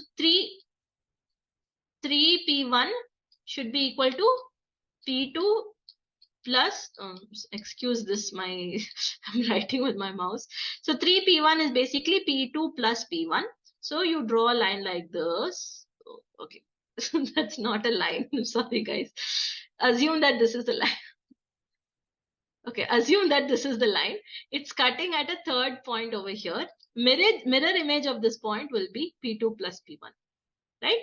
4P1 will be this point plus P1. So again, you draw a line like this. It will cut it at the third point. That will be 4P1. Similarly, 5P1, 6P1. So x, you can get all the x P1s like this from 0 to P minus 1 in this format. I hope that is clear, and sorry for this ridiculous diagram. Okay. Right. So now what do we do if these 2 points go above? We said that the curve is defined on the finite field FP. So if the FP, if this is FP, let's say this is the point P on the x-axis, right? So the curve will keep going till infinity like this, right? At this point, if we get something plus something at some point here, it goes beyond the range of our prime P of our field FP. So we need to bring this point inside the curve. So we do something called folding of a curve, basically taking the modulo at this point. So at any curve that any curve point beyond this line will again start here, right? So this is how it's supposed to look. So let's look at this. This is the folding of the elliptic curve. So if basically the curve will maybe just look something like this, but how are you getting points in outside the curve? It's because here the prime is basically 283, I think. Something 283 is the prime, and we have folded the curve for any point that lies outside. So if there's a point at this, if there's a point here, then its corresponding point will be somewhere here, because you take the modulo of 283. So this is how, so all the points formed by doing 1G, 2G, 3G, 4G till P minus 1, where P is the prime, P minus 1G forms the elliptic curve group. These are all the points. So for 283, all these dots form the elements of the group. Yeah, so the number of elements of an elliptic curve group will be very close to this number, very close to this prime, but it need not be exactly same. It can overlap, or so there is a bound which is called the Hassi's theorem, which says that the prime is is in this bound. The number of elements in an elliptic curve is within this bound. Okay, these are just additional interesting results, but you don't. It's just as long as you understand how curve folding is and how many if you can visualize the number of the elements of an elliptic curve group, that is good enough. Okay, so let's look at an example. We will take this elliptic curve y squared is equal to x cubed plus x. Here a is equal to 1 and b is equal to 0, right? So if you plot it, it looks something like this. Now I will take the field F23. I've taken the field F23 over here of this curve and I've plotted it, right? So these are all the points that I will get if I do G, 2G, 3G, 4G till P minus 1G. That is till 22G. If I keep doing this, I'll get all of these points, and this will basically form my elliptic curve group. And we know that it satisfies closure, associativity, inverse, and identity. So this is my elliptic curve group. And another interesting thing is, any of these points, we took this G as some random point and we calculated it. But actually, any of these points will again give this whole set because it is cyclic. Any point can give, if you take 4G as G and do 2G, 3G, like let's say if you take 4G as G prime and do G prime, 2G prime, 3G prime, you will get the same points again because it is cyclic. So these are some interesting things about elliptic curves, and this is how you create an elliptic curve group on a finite field FP. Okay, so we said the whole point of moving to elliptic curve groups was to have this hard discrete logarithm problem. So we wanted to say that if AG mod P is equal to H, if you know H, if you know P, and if you know G, it's very difficult to find A.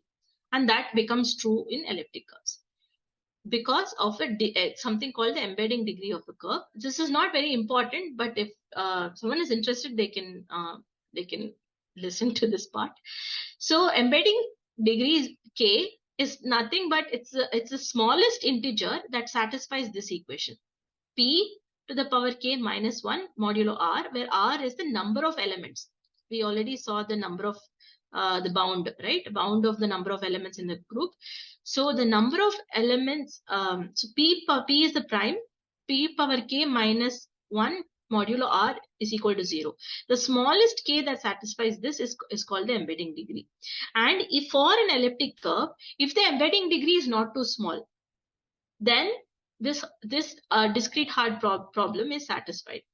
And this is a proven result. You can go look it up, but I'm not going to go into the proof of it. So the embedding degree group is basically formed by all of these elements, and it has something called the embedding degree, which is not too small.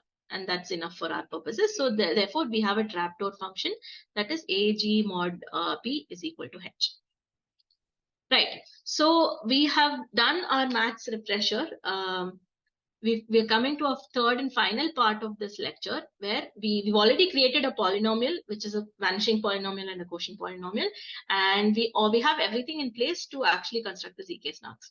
So if you guys are already tired of listening to me, we can take a short break here. Or if you want me to continue, we can do that as well. Any questions?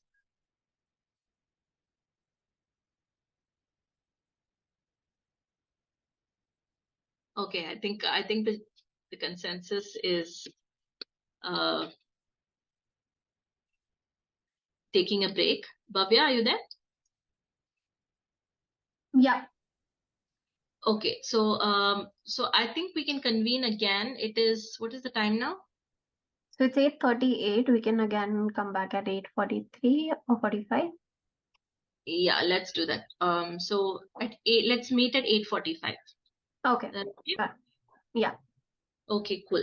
Share the slides. It will be difficult for me to do it immediately. I don't think you can have the recordings also. I'm sure in 5 minutes you won't be able to skim it. So let's save that till the end, guys. Sorry about this.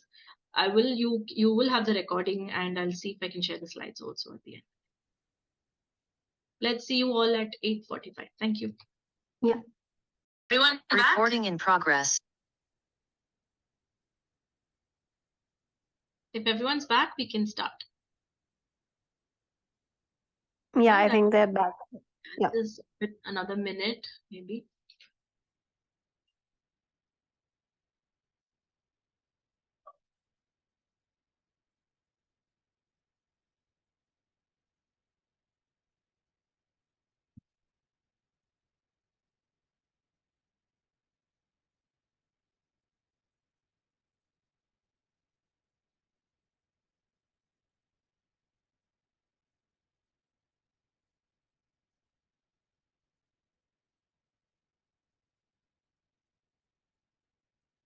Awesome.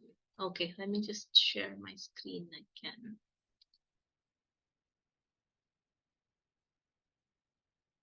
Okay, please confirm if you can see my screen.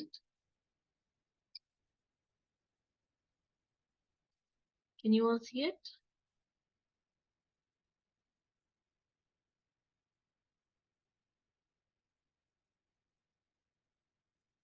Yeah, we can.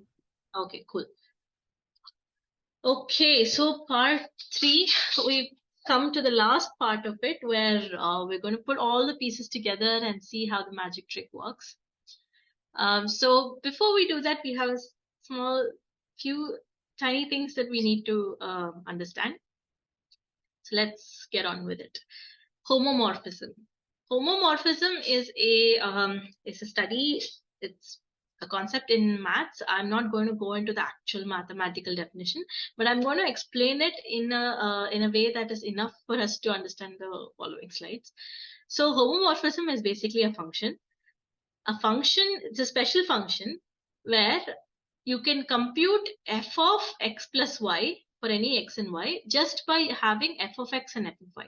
So you don't need to know x and y. If you just know f of x and f of y, you'll be able to compute f of x plus y. If this is true, then you say that the function f is additively homomorphic.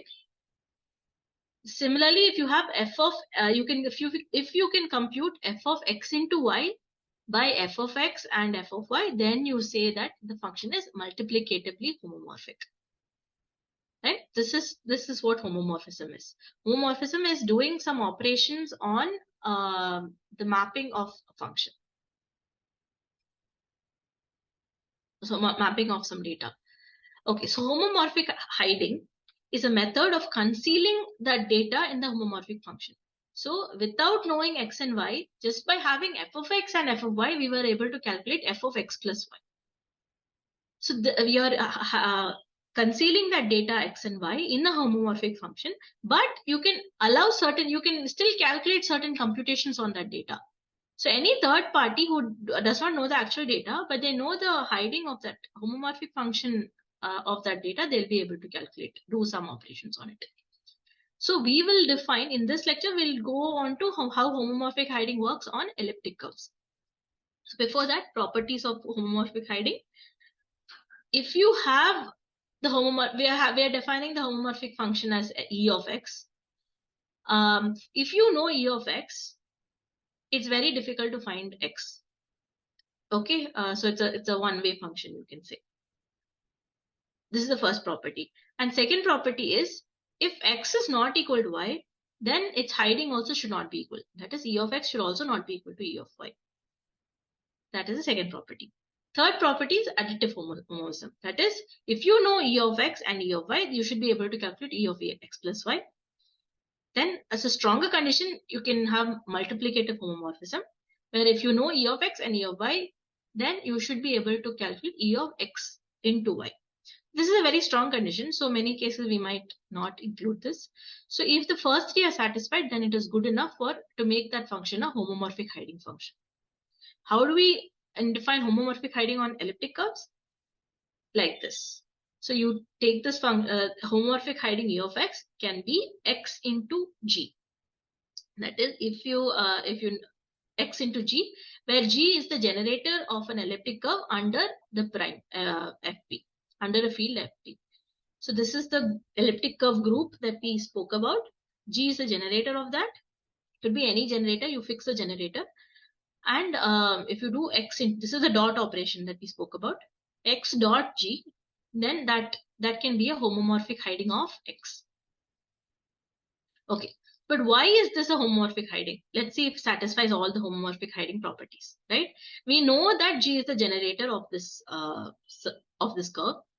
So that, what does that mean? You can generate all the elements of this elliptic curve by doing this. G, 2G, 3G till p minus 1. If you do, if you calculate those elements, they will basically form this entire group. That is what a generator means. We already know this, right? So we know that elliptic curves have a hard discrete log problem, right?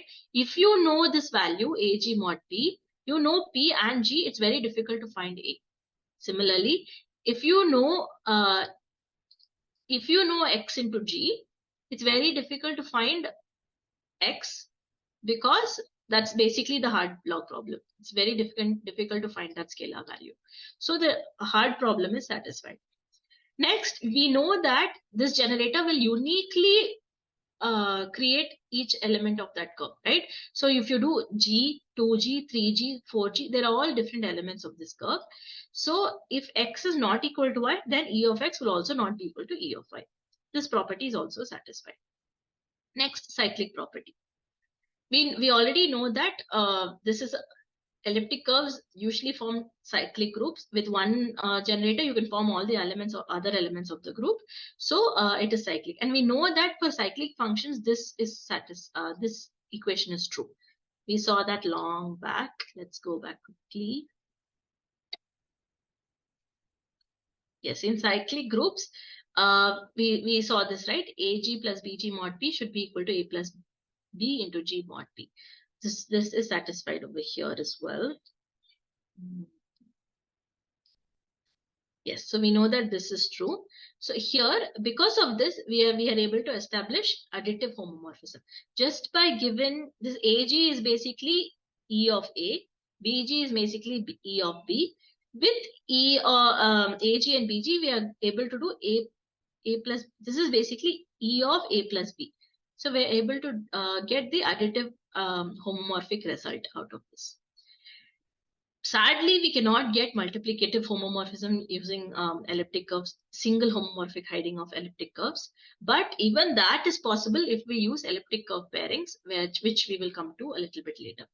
So we know that for this hard log problem, the uniqueness problem, and the additive homomorphic properties are satisfied. That's why this is a good homomorphic hiding function for an elliptic curve. So let's do linear combination of polynomials using homomorphic hiding. What is linear combination of polynomials?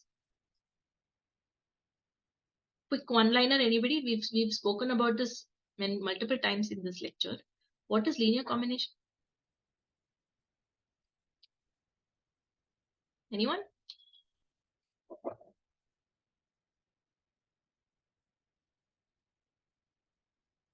Linear combination is basically when you have two vectors, you can do the sum of its products and give one equation, right? That's what we saw.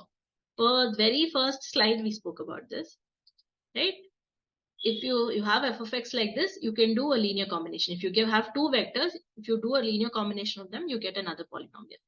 Here, what we're trying to do is we're trying to do a linear combination when one of this value is a homomorphic hiding value. Not here you have direct x results. Instead of x results, if I give you the homomorphic hiding, can you still find a polynomial? That is the question. And we see that we can. Let's go back. Let's come back to where we are. Okay.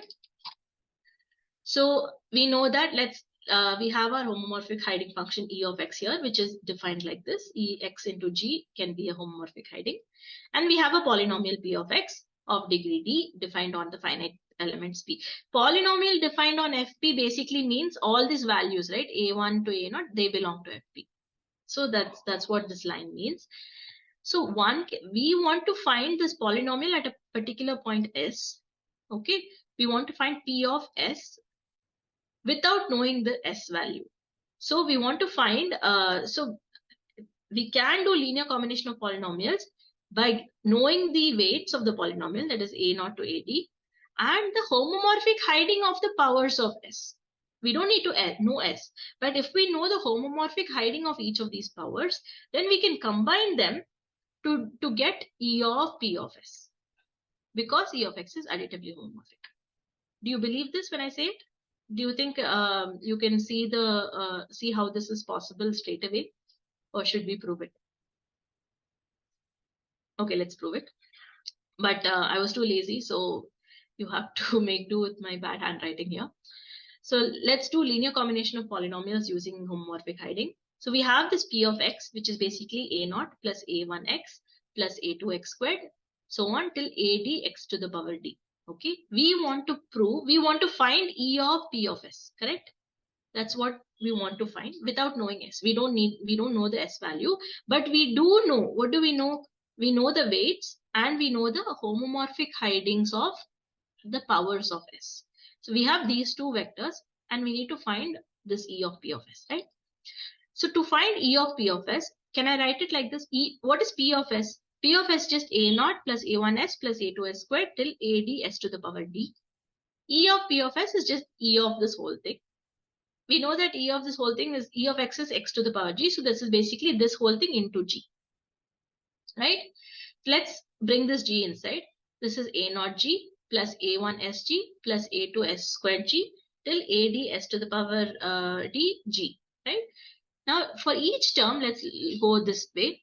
S to the power D into G, isn't that the same as writing E power SD? It is, right? Because E of X is equal to just X into G. So this is the same as writing E of SD. Similarly, this is also same as writing E of S squared. This is same as writing E of S. And this is for this one, A0 into G, we can write it as A0 into 1 into G, which is the same as writing E of 1. So this whole thing can be written as A0 into E1 plus A1 into E of S plus A2 into E of S squared till AD into E to the power SD, right? So can you see that it is actually a linear combination of these two vectors? If you do a sum of these products, A0 into A1, E1, A0 into E of 1, A1 into E of S, A2 into E of S squared till AD into E of S to the power D. So it's just a linear combination of these two vectors. So we've proved it, right? So you can find, you can do a linear combination of polynomials where one of the vectors is just the homomorphic hiding of the values, right? So let's move on. So we said that multiplicative homomorphism is not possible in elliptic curves, but we can do it via elliptic curve pairings. Okay. So this. I'm not going to go into too much detail of this. There is a lot of math involved, but it is a proved topic. So let's quickly just, what they're doing is, since we can't do multiplication within the same homomorphic hiding. Homomorphic hiding is just basically an element of a elliptic curve group, correct? You can't do a multiplicative homomorphism in that curve. Let's take a family of curves. Let's take 2-3 similar curves of the same size, and we'll say that one element from this curve, one element from this curve, if you do multiplication of that, you will get an element in the third curve. That is what this elliptic curve pairing is all about. So they're defining a family of elliptic curves in a larger field. So the first curve is defined on the curve P, right? On the field P, FP. So we take the field FP to the power K, where K is the embedding degree of the curve, CFP. In this larger field, we can split this larger field into small curves, subgroups of this size, P size, right? So if you take any 3 of these after in that large group, you can divide it into actually R subgroups of R elements each, because we know that CFP has R elements. R subgroups of R elements each, you can divide it, and you take any 3 subgroups and you can divide this multiplication operation between them, right? This is how it will look. It is possible to form R subgroups of R elements each in this curve CFPK, P to the power K, which is the larger curve. And we know that CFP has R elements each. So out of these R subgroups, you take any 3 subgroups and I'm going to call it G, G1 and G2. And I'm going to say that G1 and G2 are pairs, are elliptic curve pairs, and the result of their multiplication maps to the curve G. Okay, how am I representing that? So let's say that G, G1 and G2 have the generators G, small g1 and small g2. We're going to do something called Tate reduced pairing. Please go read this up because I'm not going to yes, it is non-overlapping. They're not, the three curves are non-intersecting curves, right? So yeah, so you can go read up Tate reduced pairing, and we say that the curve G is formed by the elliptic pairing of G1 and G2. So again, let's just revise what Tate pairings are. You have three subgroups formed in the larger group f of pk. We declare a function Tate a and b where first element belongs to the first subgroup, the second element belongs to the second subgroup, and the output of this function will map to the third subgroup. So if you do Tate of the generators, the generator of the first curve G1 is small g1, the generator of the second curve G2 is the small g2. It will basically map to the generator of the third curve. And you can also do scalar multiplications. So x into small g1 comma y into small g2 will give you xy into g. Okay. So now let's define it on homomorphic hiding. So we have three subgroups here, all defined on the larger curve. They have the generators small g1, small g, g1, and g2. So again, so there are three different homomorphic functions over here. Note the suffix e1, e2, and e. So if you have a homomorphic function for the curve 1 like this, homomorphic function for the curve 2 like this, and homomorphic function for the curve 3 like this, then you can do homomorphic hiding with multiplication. You can bring multiplicative homomorphism by saying that Tate of the e1 of x comma e2 of y, right?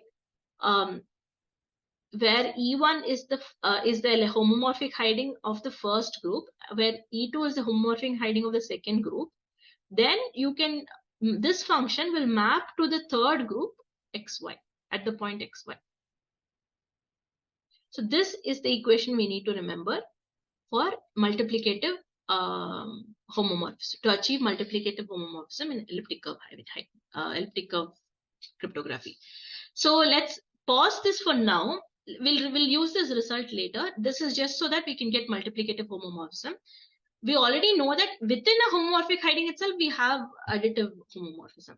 So, but for multiplicative homomorphism, we need to use pairings of curves. Okay. Now to the moment that we've all been waiting for. Let us try and see if the protocol works, right? So we have Aditi, who is the prover, who has the polynomial p of x, h of x. She also has t of x, but it's okay. We don't need that for now. So she has p of x and h of x, which she wants to keep secret. We have Bharat, who's the verifier. He wants to know this value s. What are the public elements? Everybody knows the curve CFP. That is public. The generator of that curve is also public. The value p is also public. The degree of this polynomial is also public. And the homomorphic function that we're going to use is also public. Right. Do we also have additive pairings, or that is only valid in the context? Additive pairings are not, you don't need to pair for addition, right? Each homomorphic hiding itself is additively homomorphic. So you don't need a pairings. But for multiplication, it's not possible with a single homomorphic function. So we use three different curves and define a multiplication operation on them to make that homomorphic. Okay, so this is the protocol. We have all the public values here. These are all known to everybody. There is no secret about all of this. So Bharat will choose some value s in FP, and he will generate E1 of s because everybody knows this E of x. So he can easily generate the powers of s here in homomorphic hiding. And he will send this vector to Alice. Alice already knows the vector, the coefficient vectors for p of x and h of x, correct? Because she knows the polynomial, she can easily get the coefficient vector a0 to ad. So she will basically perform what? Linear combination of polynomials using homomorphic hiding. She already knows this, so she can calculate E of P of S, and we know that it is possible because we saw that it is possible here, correct? Linear combination. She can easily find E of P of S using this vector and this vector. So Alice will basically do that. Alice will do that and she'll share it with Bharat. And Alice never knew S, and she was able to share some information about P of S with Bharat. Is the protocol over here? Have we achieved everything that we wanted? What do you guys think? What is missing here? How can Bharat verify? Alice is just sending him some random value, right? E of P of S. How can Bharat even know that this is the correct value that he wanted? Right. For Bharat, this could be anything. Alice need not even do all of these operations. She could just send any random value, and Bharat, how will Bharat know that this? So Bharat has to be able to independently compute something to even compare the value that Alice sends to know that, to believe it. Right. So that is gone. And secondly, we are only using, I mean, this is not entirely wrong, but we're just using one.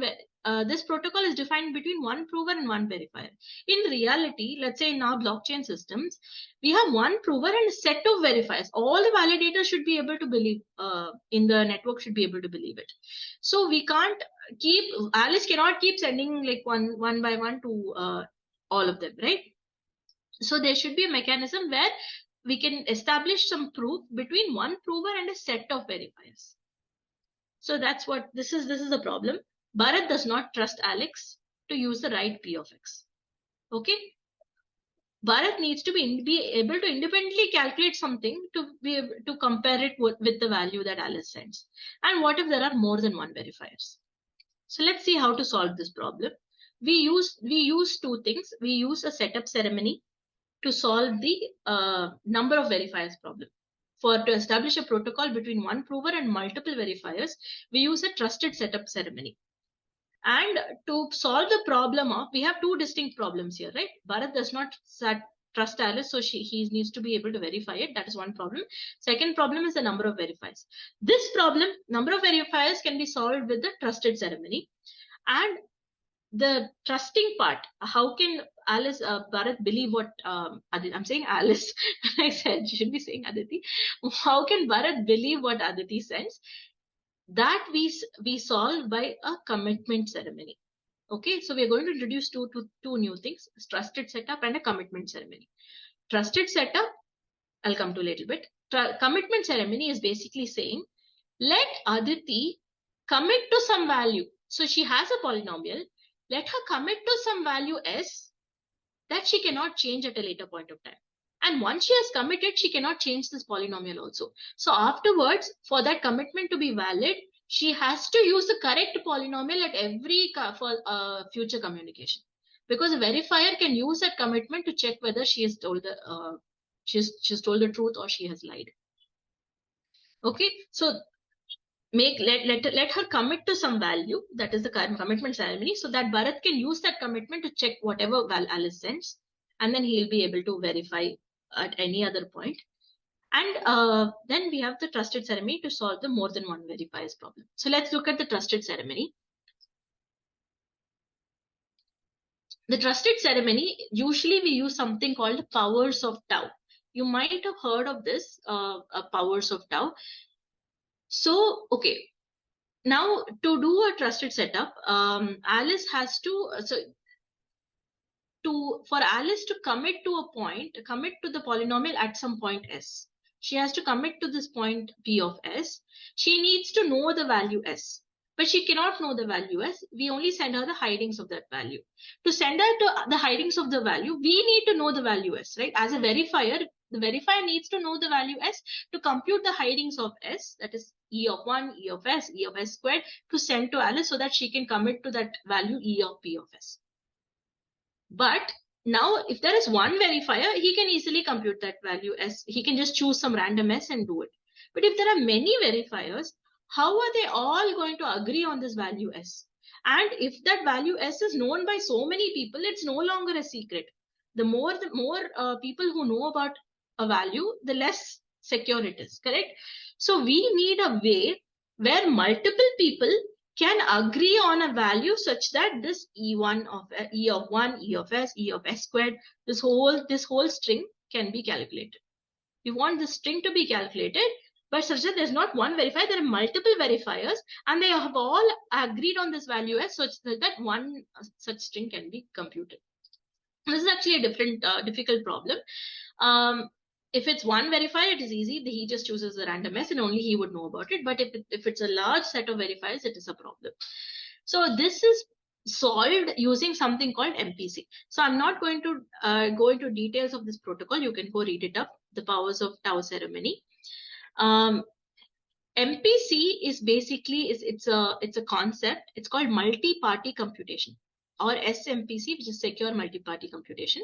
Multi-party computation is when a group of people want to do some calculation, and everyone has to give some input values to that calculation, but nobody should know the other person's input values. So let me give you a small example to understand what MPC really does.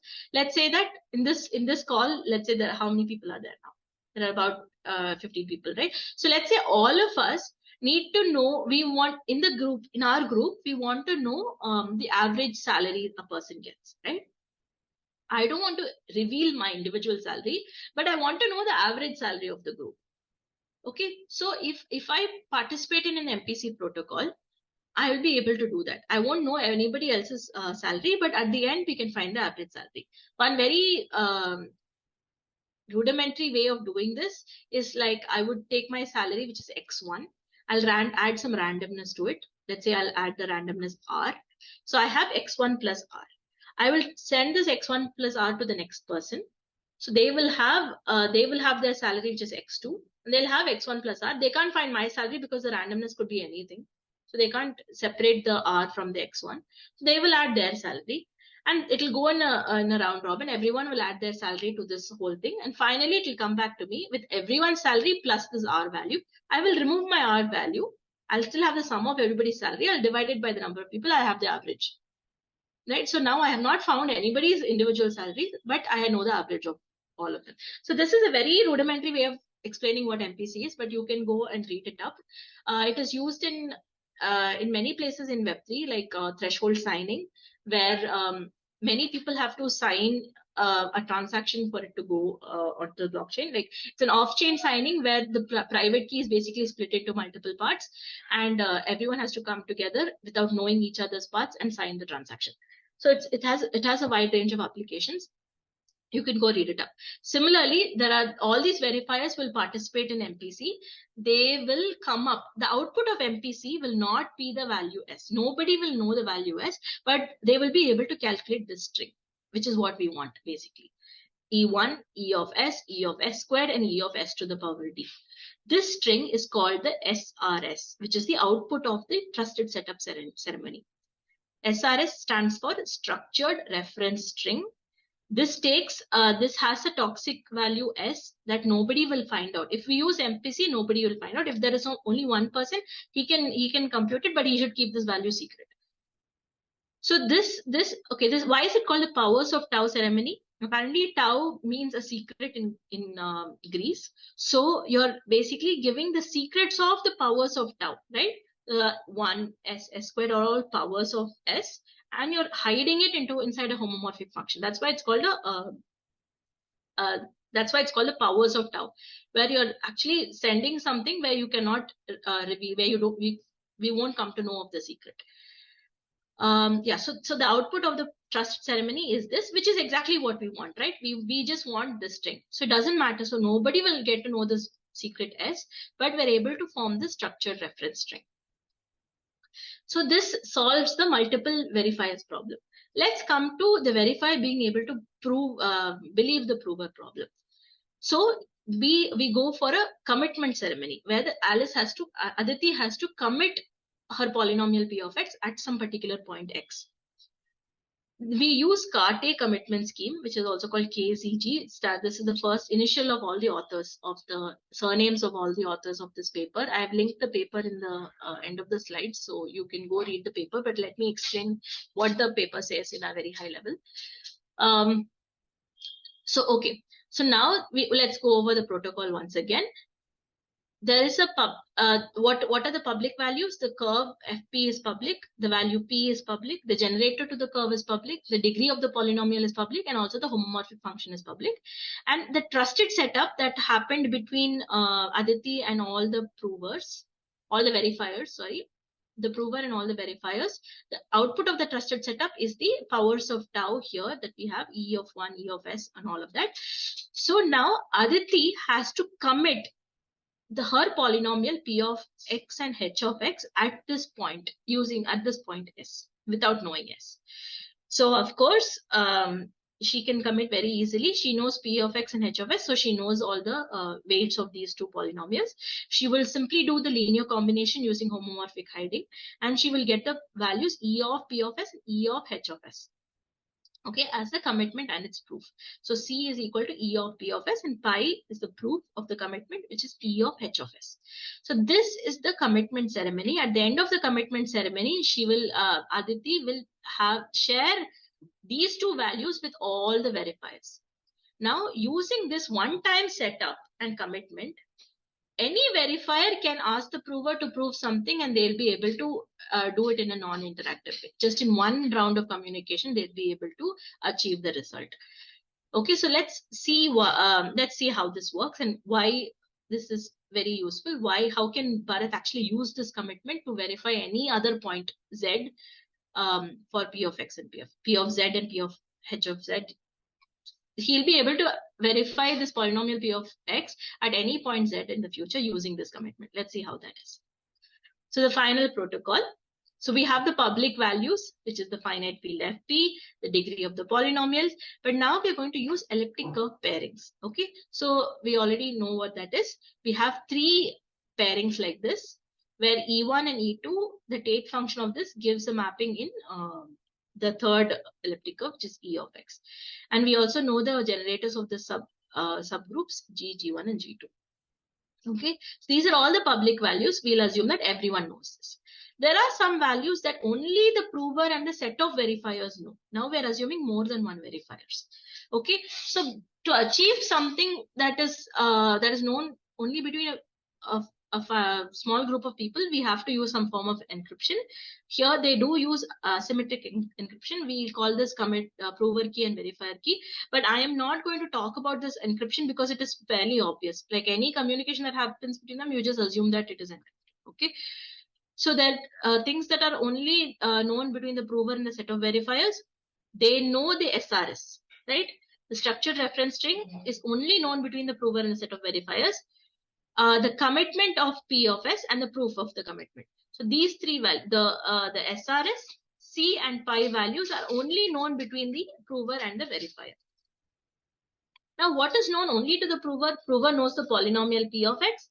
She knows the vanishing polynomial P of x and the quotient polynomial H of x. That we saw in part 1. What is known to Bharat? Bharat only knows z. He wants to compute P of x at the point z, that is P of z he wants. He wants to compute only that. What is not known by anyone? That value z that we used in the setup ceremony, trusted setup to compute the SRS. This is not known to anyone. If it was used, then it should be destroyed. Any questions? Okay, I can see a couple of questions over here. Let's go over them. Please unmute yourself and ask. While the trusted setup, you said the verifier knows the things, so they can calculate easily. But is it valid for private input as well? No, so now we have two private. So now, like, see at the beginning, right, when we established the problem, we said that Bharat wants to calculate P of x at some point, right? We are calling that point S now. Okay. The verifiers together, they may participate in MPC or they may not participate in MPC, but basically they will use this value S to find the structured reference string. Where is it? This E of S. This is what Aditi commits to. But Bharat wants to evaluate at a point Z, which is different from S. Okay. So there are, so we are committing to a point S, and you're evaluating later on at a point Z, which is different. Oh, okay. I think my confusion is coming from there, where there is a polynomial Hmm? px. Uh, in that px, the only input is x, right? Hmm. So, how is it related to the public input and the private input of the circuits? Is it related or not related? Oh, so yeah, so okay, the value that, so P of X is a generic way of representing that program. Okay. Okay. Now, the input that we give to that program is the value S or the value Z, what Bharat is giving. Right? So let's go back to our part one. Let's see Okay. here. One second.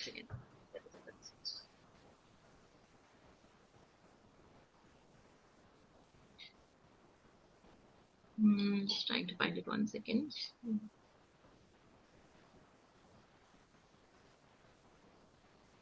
Yeah. So if you see, this is our code. Okay, the code has an input X. That input X will be known at runtime only when the verifier gives that value. So if the verifier gives a value 3, Z, the value Z, right? The Yeah. verifier, if it gives a 3, that will be substituted as X and the whole program will be evaluated. That's why we get the execution trace. Okay. So x is the input here. Okay. X is the input. So polynomial is P of X. So you can, based on the value that you want to calculate this polynomial on. So in the time of trusted setup, they calculate the polynomial at the point S, where the input is S here. But So keep at S. that time x is not known. That will be X is only not known at known. runtime. Sorry. Uh, Yeah. The X is a variable. The S is an actual scalar value. Let's okay. say the setup ceremony is between you and me, and we decide that, okay, let us ask Aditi to calculate at 2. Okay, so we'll say the number 2, and we will calculate E of 1, E of 2, E of 2 squared, E of till E of 2 to the power D, and then we will send that to her, and she will send us E of P of S. That is E of P of 2. Okay. So in this point number one, Aditi knows px. So Aditi knows PX, yes. yeah. So this px can be known only if x is known, and No, which that's we what will X know is at a the runtime. variable. You're confusing the scalar value and the variable. Oh. X is a variable. It can represent anything. Now, when we substitute X as S, then you get the actual value, the scalar value. You can actually get a number output. Otherwise, the Okay. whole thing is just a variable.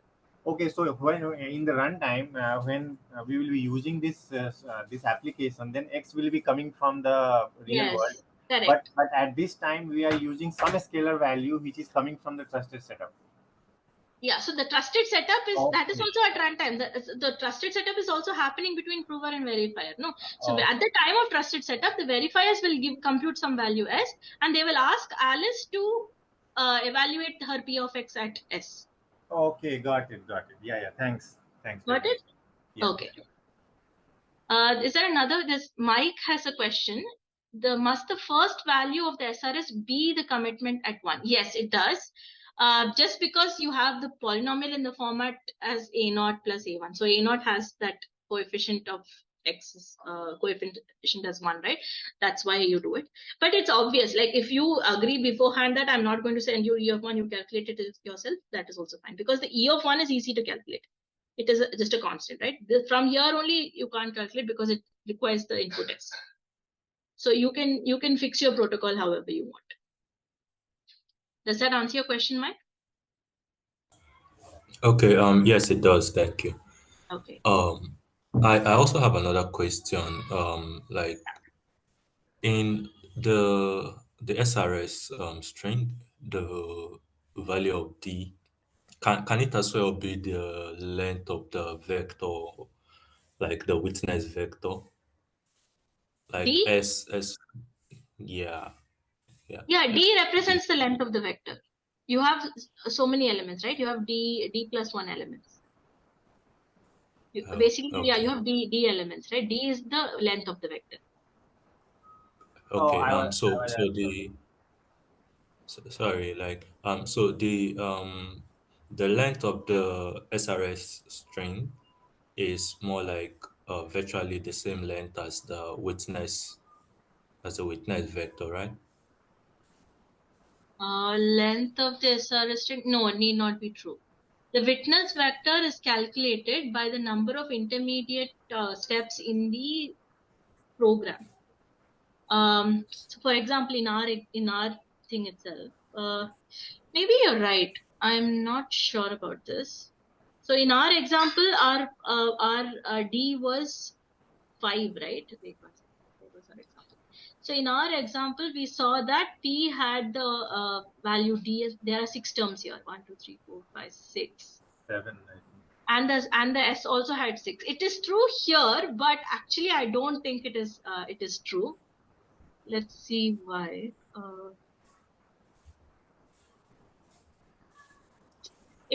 I don't think it's universally true, but in this example it happens to be true. S is formed completely separately. It's formed by the number of P depends on the number of equations we have, right? We have 4 equations, so D is equal to 3 here, 3 here, and then you have 2D. The degree of this is 2D, and it depends on the number of equations. But S does not depend on the number of equations. S depends on the number of variables. It has this number of intermediate variables and the number of input variables, output variables, and one dummy variable. What if we have, like, let's say we do let's say we do like y is equal to, sorry, if we repeat some of the equations with minor element that does not introduce another variable, then S may be smaller. Got it? Then S may be different to the degree of that polynomial. S depends solely on the number of variables, this kind of setup, number of variables, one dummy variable for one, number of input, number of outputs, while P depends on the number of equations. But there could be a correlation because at each equation we get one output value. Maybe there is a result that says the relation between these two, but I'm not entirely sure of that. But it's a good observation.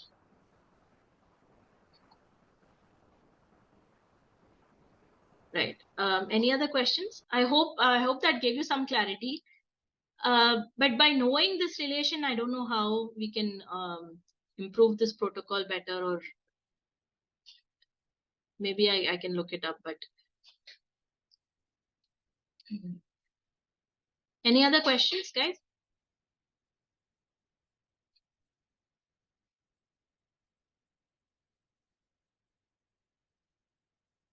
Okay, let me proceed. What did we get?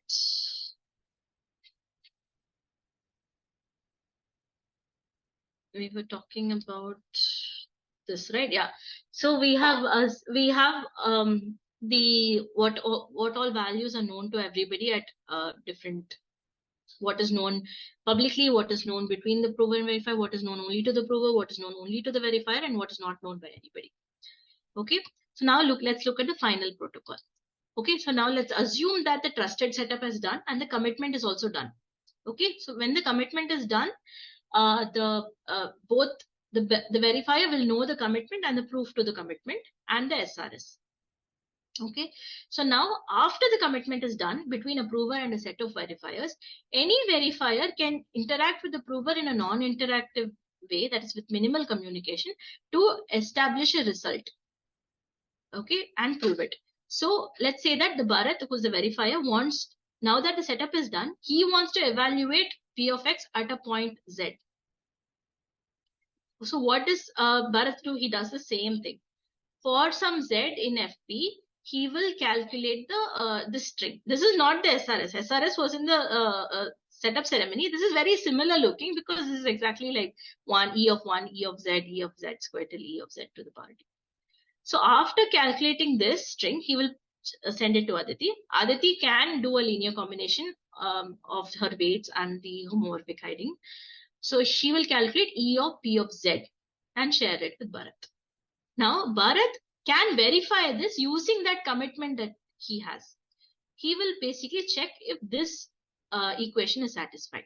If this equation is satisfied, then he accepts this analysis E of P of Z. Okay, couple of things. We will see, this looks a little bit scary, but we will see why this is true. And we will also see that Bharat doesn't actually find P of Z. He finds a homomorphic hiding of P of Z. This is why at the beginning I said that zero knowledge proofs are still limited. You can't just find a generic result of it. Like I can't give like a complex algorithm and ask Aditi for a result for it, because I will just get the hiding of that result and I can't get the result myself. But if the result of that algorithm is Boolean, if this is just yes or no, it's very easy to find that, because I will individually calculate the homomorphic hiding of true and false and just compare which one I have. So for things which have a fixed number of outputs, like just Boolean result or just one of any three results, it's easy to construct the zero knowledge proof in this format. But for more complex results, it's still not so easy. Okay, so let's see why, if this equation is satisfied, let's see why how Bharat is convinced of Aditi's result. Right? Okay, so let's revise what we know so far. We have an elliptic curve pairing E1, E2, and E, where E of xy is equal to Tate function of E1 of x, comma E2 of y. This is a result we already got earlier. And we know that the commitment and the proof of the commitment is C, which is E1 of P of S, and pi, which is E1 of H of S. And we don't know the S, but we know the SR is E1 of E of 1, E of S, till E of S power D. This is all we know, right? And this commitment helps Bharat verify P of X at Z. Bharat wants to evaluate P of X at Z. So let us consider the polynomial P of X minus P of Z. P of X is a polynomial, univariate polynomial that has one variable X. P of Z is a scalar value. Please note, Z is a scalar value. Evaluation of P of X at Z will give you a scalar value. So P of X minus P of Z is another polynomial basically, right? This is a polynomial because this is a scalar value. This has a constant value. You just minus it and put it together. It will still be a polynomial. Now, this polynomial has a linear factor or a vanishing polynomial at x minus z. Why do we say that? If this is a vanishing polynomial, then this polynomial P of x minus P of z should become 0 at x is equal to z, right? When you substitute x is equal to z, it becomes 0. You can see P of z minus P of z, so it will become 0. So that means x of z is definitely a vanishing linear factor of this polynomial. So if it is a linear factor, then we can write it like this, correct? P of x minus P of z is equal to the linear factor into some other quotient polynomial. X minus z into h of x. So we know we can write it. This is something that we saw at the beginning of this whole session, that any polynomial can be written in the form of a vanishing polynomial and a quotient polynomial. Now, h of x is a quotient polynomial that divides. So that is what you get from dividing P of x minus P of z by x minus z. So if this equation is true, then we can evaluate this equation at x is equal to s, and it will still be true, correct? So let's do exactly that. We'll substitute x as s. So now this becomes a scalar value. From this univariate polynomial, we're bringing it down to a scalar. P of s minus P of z should be equal to h of s into s minus z. So if this is true, and we know that we need to find this, P of s and h of s, prover has already committed, right? Prover has already committed some form of this value. So using the commitment, we can evaluate what the prover sends at the time of proof, P of z. So if this equation is satisfied, then we know that what the prover has sent is correct. She has used the right polynomial, and I can believe her result. And we will show shortly that this condition is very similar to writing this condition, and this is what we wanted to check earlier. This is what we wanted to check earlier. This is very similar. So let us see how it is similar. Again, excuse my bad handwriting. So we want to prove that this equation, that is, I'm going to call it 1, is the same as writing this. So let's evaluate LHS and RHS separately. LHS, you have P of S minus P of Z. RHS, you have H of S into S minus Z. I'm going to apply the third homomorphic hiding on both sides.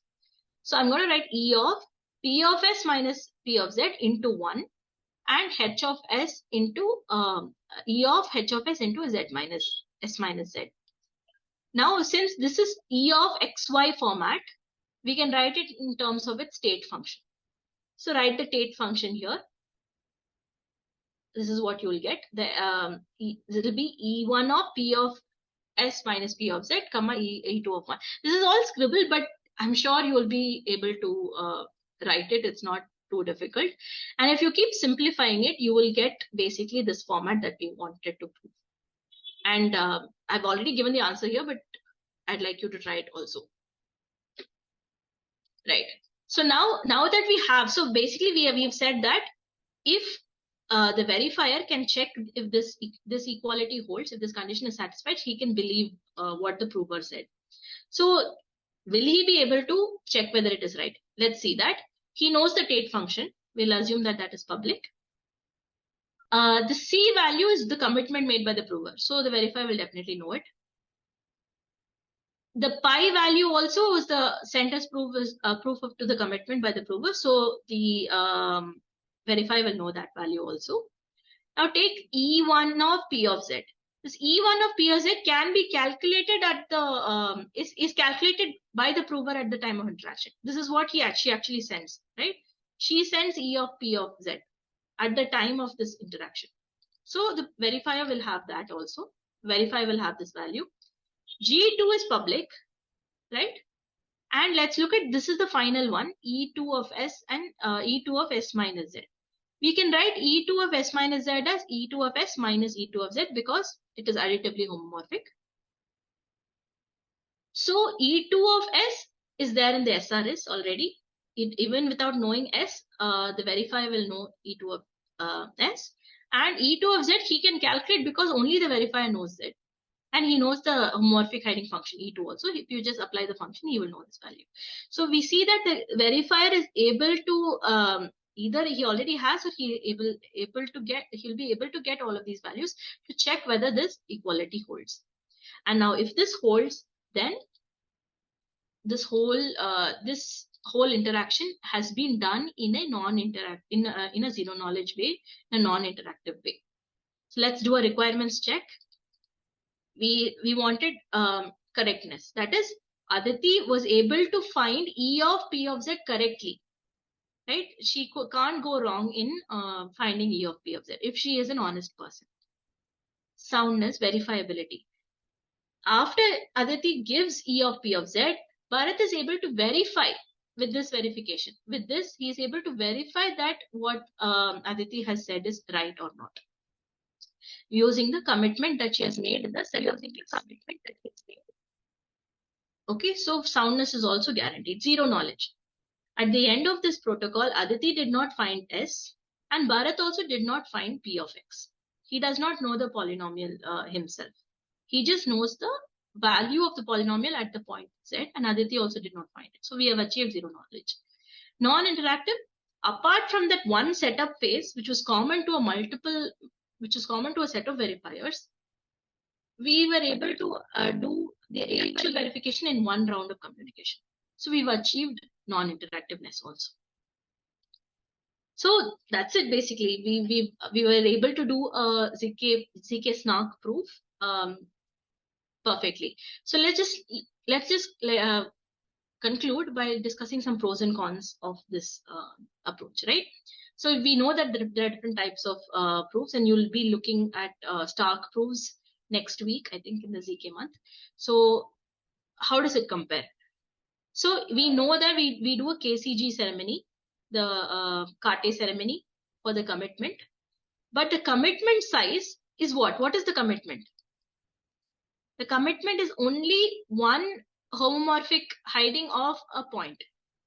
So homomorphic hiding is basically a point on the curve, right? So the commitment and its proof are just one homomorphic hiding. So the commitment size is independent of the degree of the polynomial, and it is always a fixed size of one elliptic group element, which is 48 bytes, which is basically the coordinate. The proof size is also independent of the size of the polynomial. You get one 48 byte value. The verification time is also independent of the size of the polynomial. What is the verification time? You just have to verify if this inequality holds. So that is also fixed order of one computation. The key size, I said that for something to be known only between the prover and the set of verifiers, they have to establish this prover key and the verification key. So for that, you need another key, which can be of 50 MB. Depends on the encryption protocol you use. Now, since verification time is almost constant, it is constant. If you do the verification on chain, it has a fixed gas cost, because it is a constant time operation. The complexity is also constant time, and the proof size. This is the proof. The proof is this is the proof, right? E of P of Z is the actual proof. There is a commitment and a commitment to the proof of the commitment, and then this is the actual proof that is sent at the time of verification. That is also an elliptic curve point. That is also fixed size. The proof size is also fixed. So these are good things about the ZK-SNARK setup.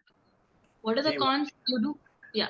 Yeah, sorry. On the previous slide, the size of the commitment should depend upon the size of the P, or it will always be 48 byte. It will always be 48 bytes. See, what is the proof to the commitment? Proof to the commitment is just this value, no? E1 of H of S. This is just a homomorphic hiding. What is a homomorphic hiding? It is a point on the curve.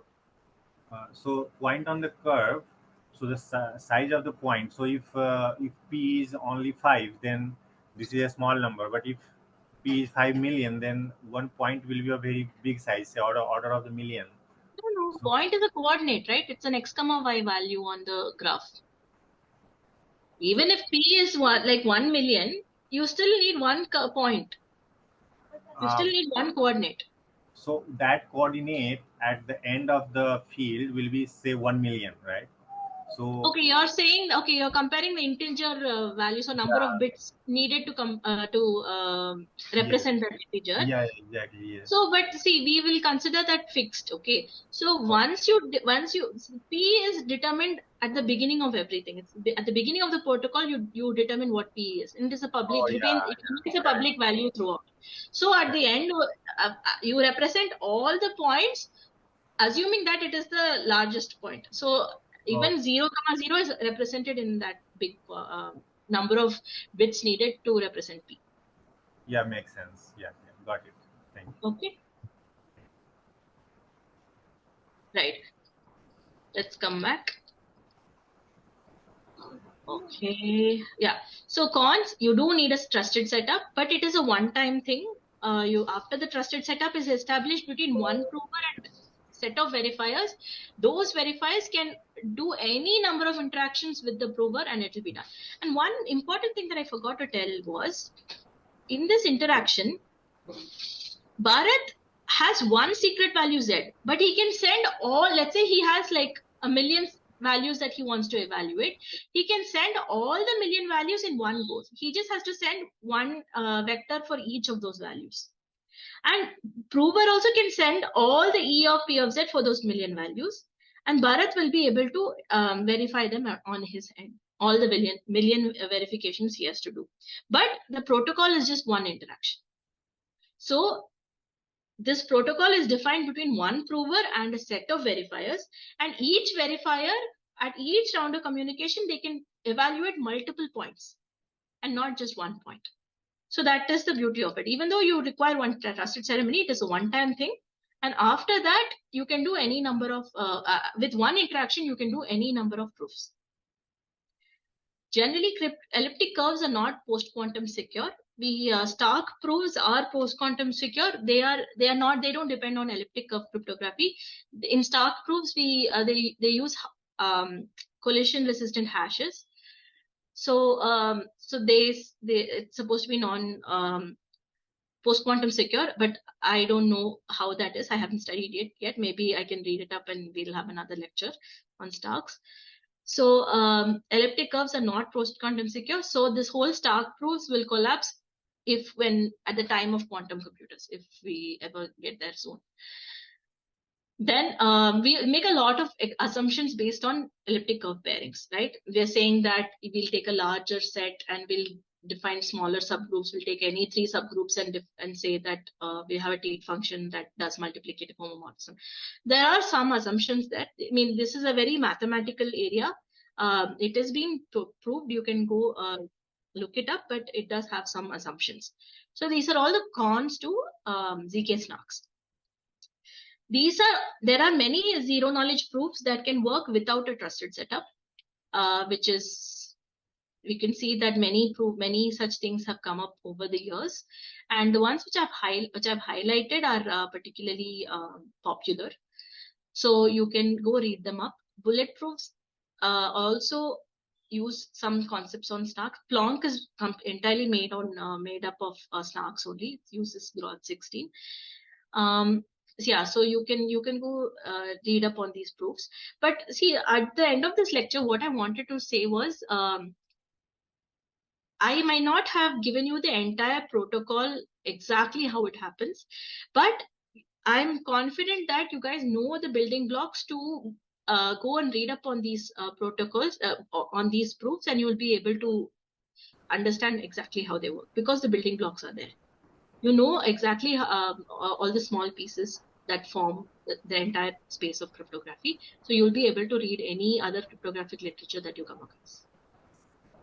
Yeah, Ovia, actually, I had this question that I'm studying Circum and I have done some example work there, but I didn't have to do all the things you are explaining here. So Yes. that was the initial question also. Yeah, so this was the, right, as computer scientists, we never look into the math of everything, right? The math is just given to us in a silver plate, and they form libraries out of it, and we just call the library. We just give some inputs, get some outputs, and then do whatever we want. Yeah. So the actual brain of the magic behind it is in the math that we never look at, and sometimes we get some bugs that we just cannot understand until we deep dive into all these libraries and figure out exactly what they're doing mathematically. So yes, so this is interesting to know. I'm not saying that you should understand all of this, but it is always good to know it, and to become an expert in the field, I suggest that you do understand the in and outs of the maths also. Yeah, that is really good. So I have seen videos around it, but it was never clear like this because I had also the opportunity to interact with you. So now it is very clear to me. Yeah. So But the thing really, is, if that this is true, Gunjan, like even for me, when I was studying this topic, there was no one resource that explained everything to me in a easy to understand way, right? I read research papers which was too complex. Then I had to, and they make a lot of assumptions. I had to read other research papers to understand this thing. yeah. There are so many articles that explain bits and pieces of it, but I never got an end-to-end comprehensive, easy to follow resource. So just why I thought I'll just make one myself. No, really, I should really thank maybe on behalf of everyone because you have really compiled the things together. I can see that. And thanks, Kunal. Yeah. So yeah, but I didn't cover many things. I'm just covering. Thank you for praising me before I showed you the slide. So what is not covered, we didn't do, there are something called alpha pairs that many proofs use, which is basically like, so like here, right? In this slide, okay, we say the trusted setup is homomorphic hiding of 1. It's actually two homomorphic hiding. You do E1 of all this and E2 of all this, which is basically called an alpha pair. That is the high level understanding of alpha pairs that you need to know. Yeah. And we don't do zero knowledge of coefficient assumption. that is also needed for verifiability. I have not explained that. And there is concealing assignments. So here we do expose some details. The point of zero knowledge is to keep everything hidden about the secret, right? But Yeah. for P of X, we know the degree of P of X. We know exactly how many terms to expect, and like some information about P of X is leaked in the protocol. So they do something called concealing assignments to even hide those values. And I have not gone into any particular ZK-SNARK. I've just told you on a high level about different building blocks of ZK-SNARKs. So these are things that are not covered. Please feel free to read all the additional stuff. These are some very good articles that I read personally to understand this topic. So you can do it yourself. And that's it. Thank you, guys. I hope I didn't take too much time. No, it was worth. Thank you so much. Thank you. Hey, folks, are all the Any questions clarified, or are there any other questions that we missed before I stop the recording or just close the session? Are there any questions? Okay, none. All right. Okay. I joined the session late because I was out, but after hearing all the great feedback, which is when exactly I joined, I think I was anyways gonna go watch the recording. So I think I will do that in any case.